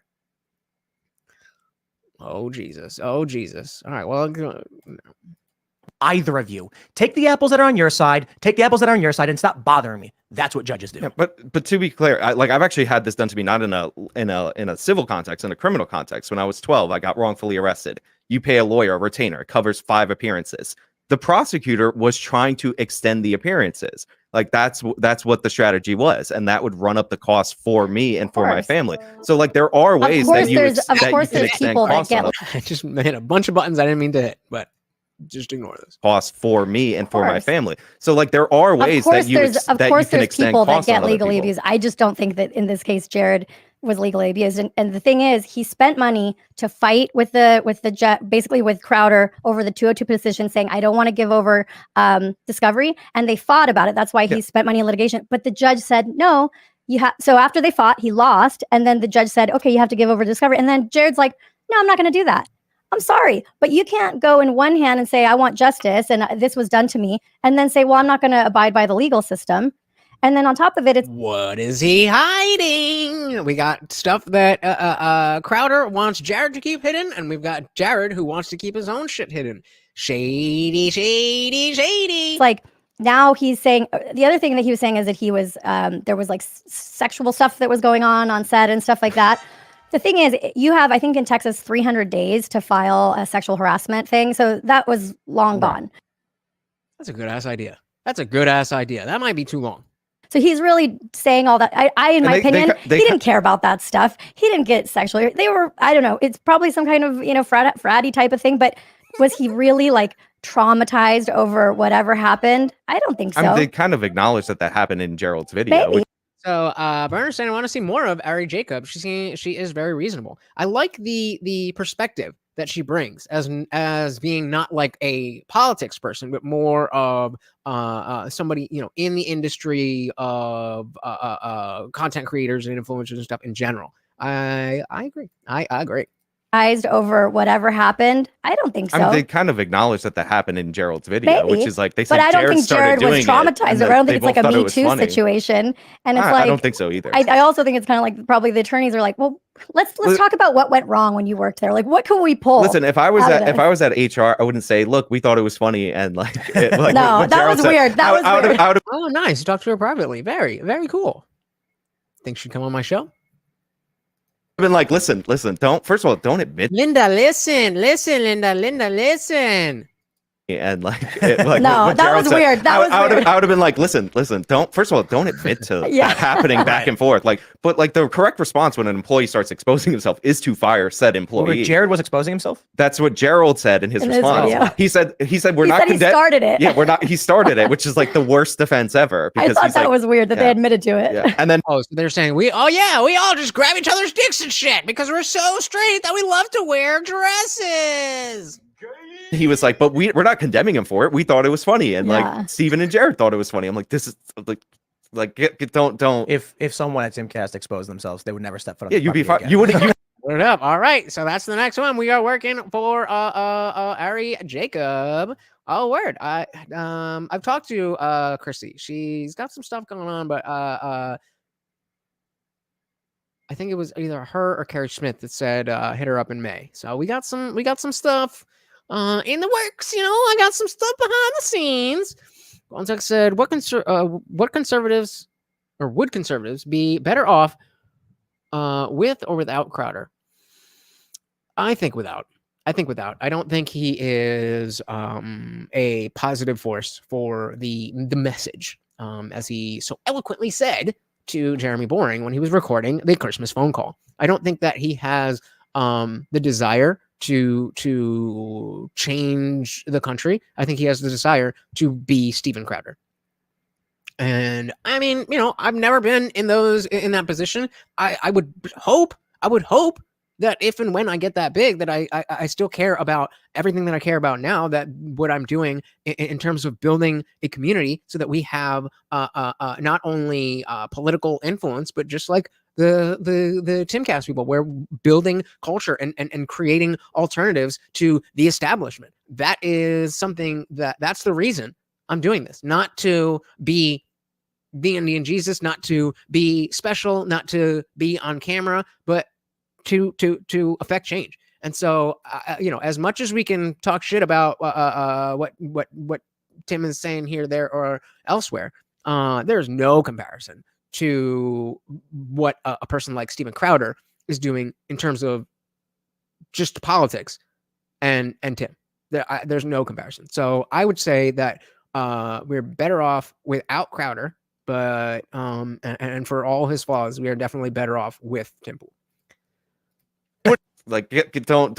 If someone at Timcast exposed themselves, they would never step foot on Yeah, the you'd be fine. property You wouldn't expose yourself back to them as like an Security ongoing would joke. escort them out, and they would wait for a vehicle, and that would be the end of it. You wouldn't even call a vehicle. You'd be like, start hiking, like go catch a cab. Things can be twisted. Police vehicle. So the crazy thing about the corporate world people should understand is you have to do it based on the law because we live in a pseudo-communist country, right?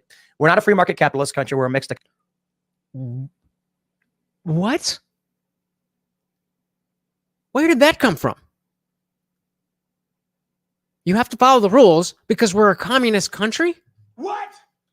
So the crazy thing about the corporate world people should understand is you have to do it based on the law because we live in a pseudo-communist country, right? We're not a free market capitalist country. We're a mixed economy, which means there's tons of regulations. And people like to think like, why do they have these diversity trainings? They're required to by law. Yeah. And it's not so much by law, but by mechanism that you're legally required to have insurance. But insurance companies only insure you if you do the diversity trainings, and the companies get terrified of lawsuits because they could lose their insurance and it shuts their company down. Yeah. All of this crazy stuff. So gotcha. He's saying because of the regulations of this this communist influence, in the face of like a free market capitalism, because of those regulations. Yes, not my mentor, but just somebody I look up to. Dragblacker says Tim's not wrong on that. Ever since the 1930s, the U.S. has entirely increasing state regulation and bureaucracy. Yeah, I misunderstood what he said. I thought he was saying that we have to follow laws because we live in a communist country. I was like, what? What? So my bad. And the companies get terrified of lawsuits because they could lose their insurance and it shuts their company down. Yeah. All of this crazy stuff. So if someone here were to expose themselves, the first thing we do is we call a private security company who then comes and escorts the person on camera with body cameras and all that stuff gently off the property and then waves them a polite goodbye. There was that story recently where a woman went on TikTok and claimed a guy shoved her down the stairs. Did you see this one? No. And then the bar released the footage. Yeah, I have. I did see that. Oh, that made me so mad. And so why did the bar have security? So now you're the first person to notice he is on 1.1. I usually watch everything at 2 point speed, and in the car, my podcasts are at 2.4. I cannot stand how slow people speak. So, 1.5 or 1.25 is too fast to just, have a thing. Obviously I'm speaking at a relatively normal pace. So if people do want to speed it up, then the video can't be too fast, but I can't deal. I can't deal. And, I want to be able to cover as much of the conversation as we can. So just a little notch, only 1.1. Just a little pep in his step. Valerieth says, one of the funniest things Tim said was that Crowder shouldn't have to pay for Hillary's legal fees because it's too communist. All I could think was, yes, families are communism. That works. Yeah, that was a bad take. I don't know. Like, how can you say that you want to build more traditional families? Hey, there we go. How can you say you want to build more traditional families and then also say, but I want to be able to leave a woman in the lurch? Like, I'm all for being against gold digging whores, but also I'm against dudes just, whatever. And let's not forget that she was making money. And he wanted her to stop to be a trad wife. As soon as the kids are born. Come escort her out politely with cameras because you're required. So like, especially a public accommodation where you're letting people in, legal requirement to have insurance. Or not even necessarily legal requirement. It could be like any standard business needs a loan to finance the property and the equipment in order to get the loan, you need the insurance. In order to get the insurance, you got to have cameras. In order to get the insurance, also you need security guards. Right. This is exactly why. Yeah, absolutely. And I mean, so probably the most egregious statement that Taylor Lorenz wrote in the New York Times about me, she wrote a statement basically saying that I leaked nude photos of a client for revenge because he was trying to leave.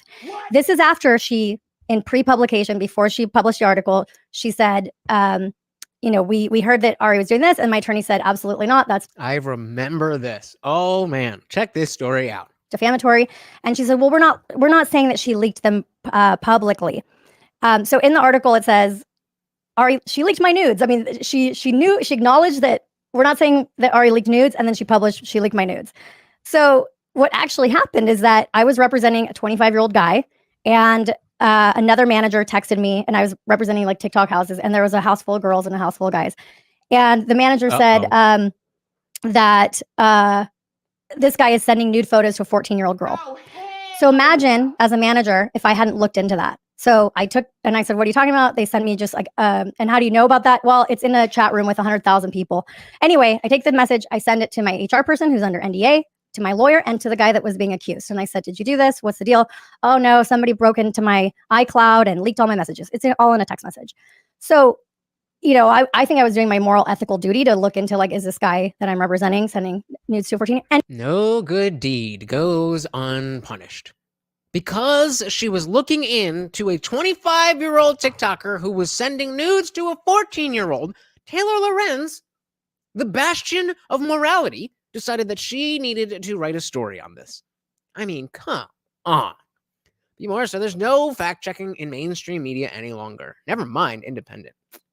And I mean, you could argue there never was. You could argue there never was. We just realized that, like, wait a minute, are they lying to us? They're lying to us. And what did it turn out? In the New York Times, it looks like I'm a total weirdo that's, leaking my clients' nudes. I mean, that's how they can twist the stories. And these people are professionals. I mean, it was wild.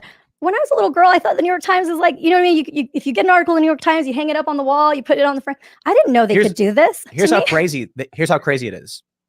They could go to a homeless guy and they can say, how would you like to be an anonymous source that makes this claim? Yep. Homeless guy says, done. They go, got it. They then go publish a story claiming the actual justice warrior was caught selling bananas to children on a playground or something, according to our sources.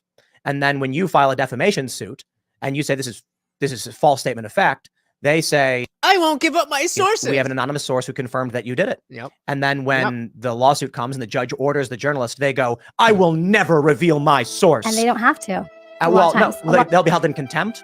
And I think the longest journalists have protections. They have like a shield law, but there are you'll still be held in contempt. Yeah. Oh, okay. So so you still have to you can say, I'm not gonna give up my sources, but you still are subject to the law. But that being said, it's not like you're going away for forever. Like you might spend fucking 2 weeks in jail or some shit. Like you can be held in contempt of court. But typically, it's like if a journalist fabricates a story to make their career, they can simply rest on, I will never reveal my sources, and gladly spend 2 months in jail and then come out a martyr and a hero. Yeah, right. Whoa.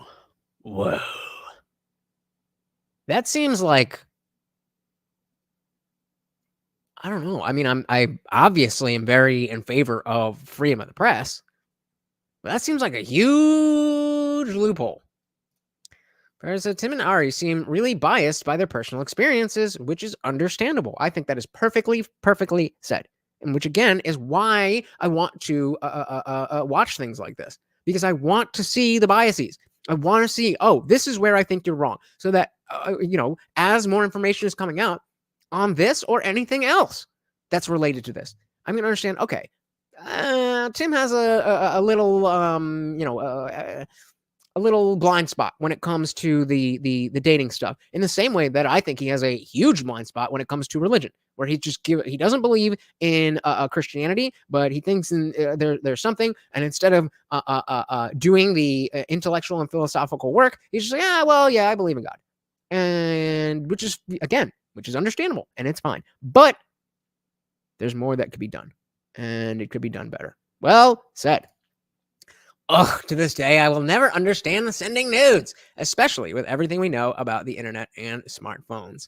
I mean, I always just, who is this? Who is this? Shout out to Name for You. Welcome to the Discord server. Yeah, I mean, I whenever I was trading with somebody, and I mean, I don't really do that much, but it's typically I'll just Google brown dick and send it off. Right. It's crooked. And Evil when people. Nope. He just doesn't have any hair. when they go after some, like in that situation, they were not expecting that I was going to sue the New York Times. When I went to the lawyers that I had at the time, they're like, sweetheart, like you got railroaded, but you can't sue the New York Times. Like you don't have the money. The New York Times hasn't lost a defamation suit since the 1960s. Wow. Did you win? Huh? Did you win? So That is Tim without a hat. Damn! He looks so old. He looks so old. All right. We don't need to make fun of Tim. So let's see. What we got here. Burner Popcorn account says Jeremy Barney has stipulated that the debate has to be one-on-one, in-person, live, no edited video. Probably won't be on Monday. It sounds like they have to work out a day and time. Word up, word up, word up, word up. So, we will definitely be keeping an eye on that. Hell yeah. Hell yeah. I am ready. I am ready. All right, let's finish up this story and head over to the after party. Guys, if you are not a member, please sign up as a channel member here to get full access. As you can see, it is free to join the Discord server. So you can click the link and be a part of the community, be part of the conversations with like-minded people, the people that you're seeing here. Join. It's free. But if you'd like to join as a channel member, it starts at $2.99 a month. You get access to the full server, which includes our private Disciple chat and our watch party channel and our after party channel, where after every single Monday, Wednesday, Friday live stream party, we go into the after party where you don't have to worry about YouTube censors and saying this and saying that. We can say whatever the fuck we want, and you're not stuck behind your keyboard. You're actually on screen with me and everybody else. It is a grand old time. So come and join us. You got railroaded, but you can't sue the New York Times. Like you don't have the money. The New York Times hasn't lost a defamation suit since the 1960s. Did you win? Huh? Did you win? So I got past motion to dismiss, actually. And Harmeet Dillon and her firm, Matt Sarlson, they represented me. But even when you're in a lawsuit like that, the judge decided twice that. Well, I think he would have looked better if he just shaved it. But yeah, bald is in, guys. Bald is in. I could move forward. But now I have to hire what's it called, experts of how much money I lost. 200, probably like 100, at least 200 grand. And it's already been 4 years of my life. Yep. It's like, I my attorneys, they asked me, what do you think? And the other thing is only one statement went through. The judge said, okay, the one statement about the nude photos can move forward. But then the New York Times could depose me and say, well, did the rest of your article like kind of ruin your career too? The things that were based on opinion or whatever. So I would have to prove that only that one statement. So if they depose me and I said, yeah, actually this other thing they said could hurt me. Well, okay, well, we don't have to pay you anything then. Right. And so the overall point here being that the courts are not as either as simple or straightforward as certainly Tim is making it seem. And then because of how the court works and how much bureaucracy is involved, how much paperwork, how much time, really, we're just not at the place where it is smart to be writing for one side or the other. I don't get it. I don't get I don't get the, like, for me, as somebody who's not a news person who's going to bring you the news of the day, like, yes, we try, we talk about conversations and I try to bring up stuff that's relevant. Like this just came out today, but it's not uncommon that we'll talk about some, Monday's stream was from a year ago. And did the Hassan fans hate that shit? Oh, it is so funny. Actually, I'm gonna pull those up before we go. But yeah, I mean, the fact of the matter is, I forgot what I was saying. Oh, yeah. So it would make sense. It would make more sense for me to want to take a side on this because I'm not likely to really cover this again unless something big happens. But as somebody who covers the news every day, he's going to have plenty of opportunities to take in new information and adjust his position. So I don't get the I don't get why anybody is trying to take a stand. But before we go, I want to show you guys the Hassan fans are not happy. So they don't say anything of value, but just 1, 2, 3, 4, 5, 6, 7. Shout out to Unwanted Foe here. Is this person with it? Oh yeah, I wrote a whole thing about. Well, I actually I was a 5-year subscription. All these people riding for Hassan. Get a real like Jake Gyllenhaal and Nightcrawler kind of vibe, just like a sniveling bottom feeder. You mad, bro? You mad? You mad? You mad? You mad? I just want to show you that. Let me hold on 1 second. Yeah. Let me give a big shout out to those, what are we, the haters, they can't help it. They can't help it. They are triggered. That sounds nutsocks. What?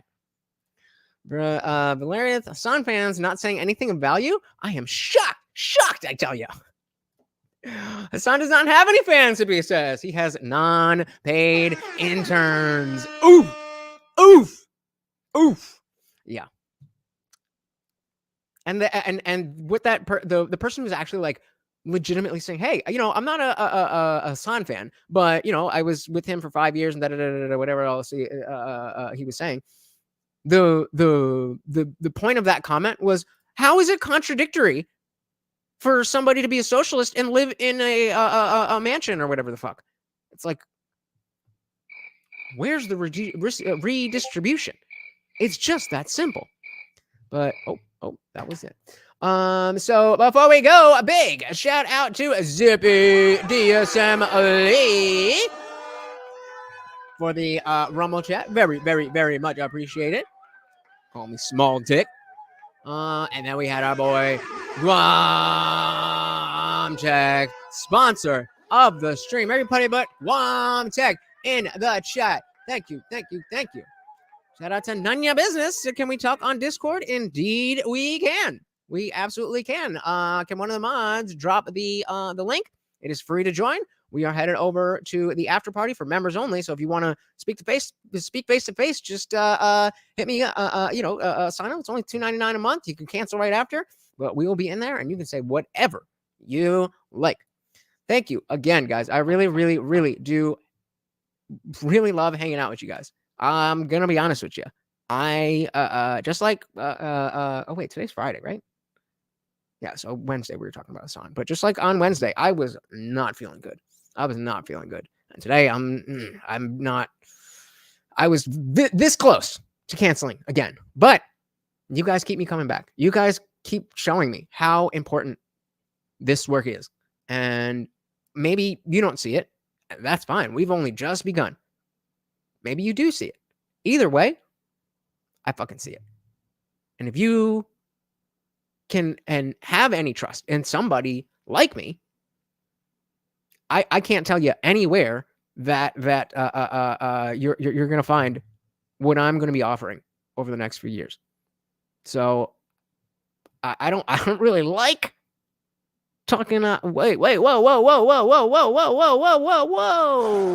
You do not have to become a member. The Discord is free to join. It is free to join. If you'd like to be part of the after party, yes, you have to be a member, but you do not have to be a channel member in order to join the Discord. It is free to join. The after party is what? Yeah. And so I'm already in there. So if nobody's there, then I'm moving. But none of your business. Yes, hit the link and we will chat. Was somebody asking me something? Oh, yeah. There was a fucking earthquake today. In Jersey in New York. It was 10:30 and I was just about to wake up. You know how you're kind of in that yeah, that's cool, man. We can chat and stuff. Again, Nick just dropped that link. Nick, can you drop it one more time, please? Yeah, just join and we can DM, we can be in the chat, all that stuff. If you have something more serious to talk about, join and send me a DM, and maybe we could set up a stream where you can come up here and talk on stream. The world indeed is ending. But yeah, I mean, it was about 10:30. And I'm just in the past few days kind of recovering from the time change. Like the first week, I could not wake up before 2 p.m. Now, I mean, I do this. So like that, I don't have a normal job. I do work a full-time job, but I can schedule it how I want. So I usually don't schedule anything until at least afternoon. But usually I wake up by 11 noon at the latest. I have nothing going on. Time change, and it just fucked me.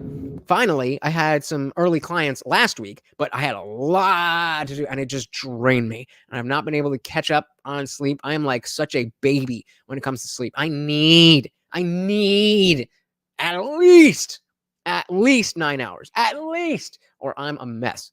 Yeah, so luckily, I had a lot of clients, some new ones and some old ones, and I got rid of some of the old ones. They finished out their. I'm a dog trainer. For those who don't know, some of them finished their training package. So by next week, it's going to be cleared up again. Gonna have more time. Definitely going to make sure I do a members stream before either Saturday, Sunday, or Tuesday. Definitely gonna do that. And this is gonna be the first real only members only. Usually when we do members only, what I'll do is put the chat on members only, stream public, and then put it behind the paywall afterwards.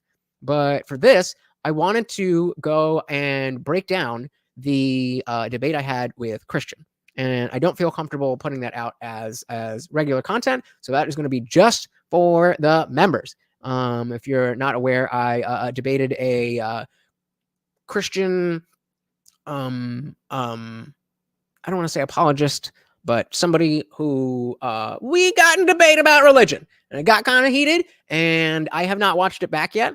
I haven't found the time, and I think it'll be really useful to watch it and actually have to engage with what I'm seeing, as opposed to just kind of watching it. And because I'm not super happy with my my performance. Christian, and he's a Christian. I'm not super happy with how that went, both in terms of how I behaved and how I reacted to things that I didn't like. I want to be better. And I think that's something that we could all learn from. We talk about other people's conversations every day. Why not mine? So I mean, I did hit him up, and I was like, I'm sorry things went, I'm sorry things got uncomfortable. Clearly, he and I just have two different communication styles. Come on, you coming or what? And so I have all the respect in the world for him. I think if he was willing to, a big thing was that he was giving me shit for, saying that, oh, this is what the debate is going to be, and you didn't give me any choice, and then you made me this. It's like, actually, I asked you to show up 5 minutes early so we could talk about exactly that, and he showed up 5 minutes late, so I had to start the show. And then he just popped in. So it's a lot of stuff like that. And so I do want to get into it. And I think my opinion of him is definitely higher than his opinion of me, but that's okay. That's okay. I am perfectly fine with that. I am going to be very, very hated because I think I have the truth. And truth sayers are not very well liked until they are. You know what I mean? So thank you so very, very, very much for being here, guys. I do appreciate you. I do appreciate you so much. Oh, thank you. Yeah. We'll get there. We'll do it. Members only. All right. So those of you who are members, head on over to the after party. I will see you there in just a couple minutes. Thank you again so very much, each and every one of you that was here, everybody that was part of the conversation. Even if you were just lurking, I appreciate you as well. And a big shout out to Zippy with the Rumble chat and our sponsor, Guam Tech. Thank you. Hope you guys had a great time. Once again, this is Morty, and I am your host, Lutch, aka the Indian Jesus here until I got a notification and it messed me up. Let's try it again. The Indian Jesus here to resurrect the second coming of common sense. Until next time, guys, we are out of here. Peace.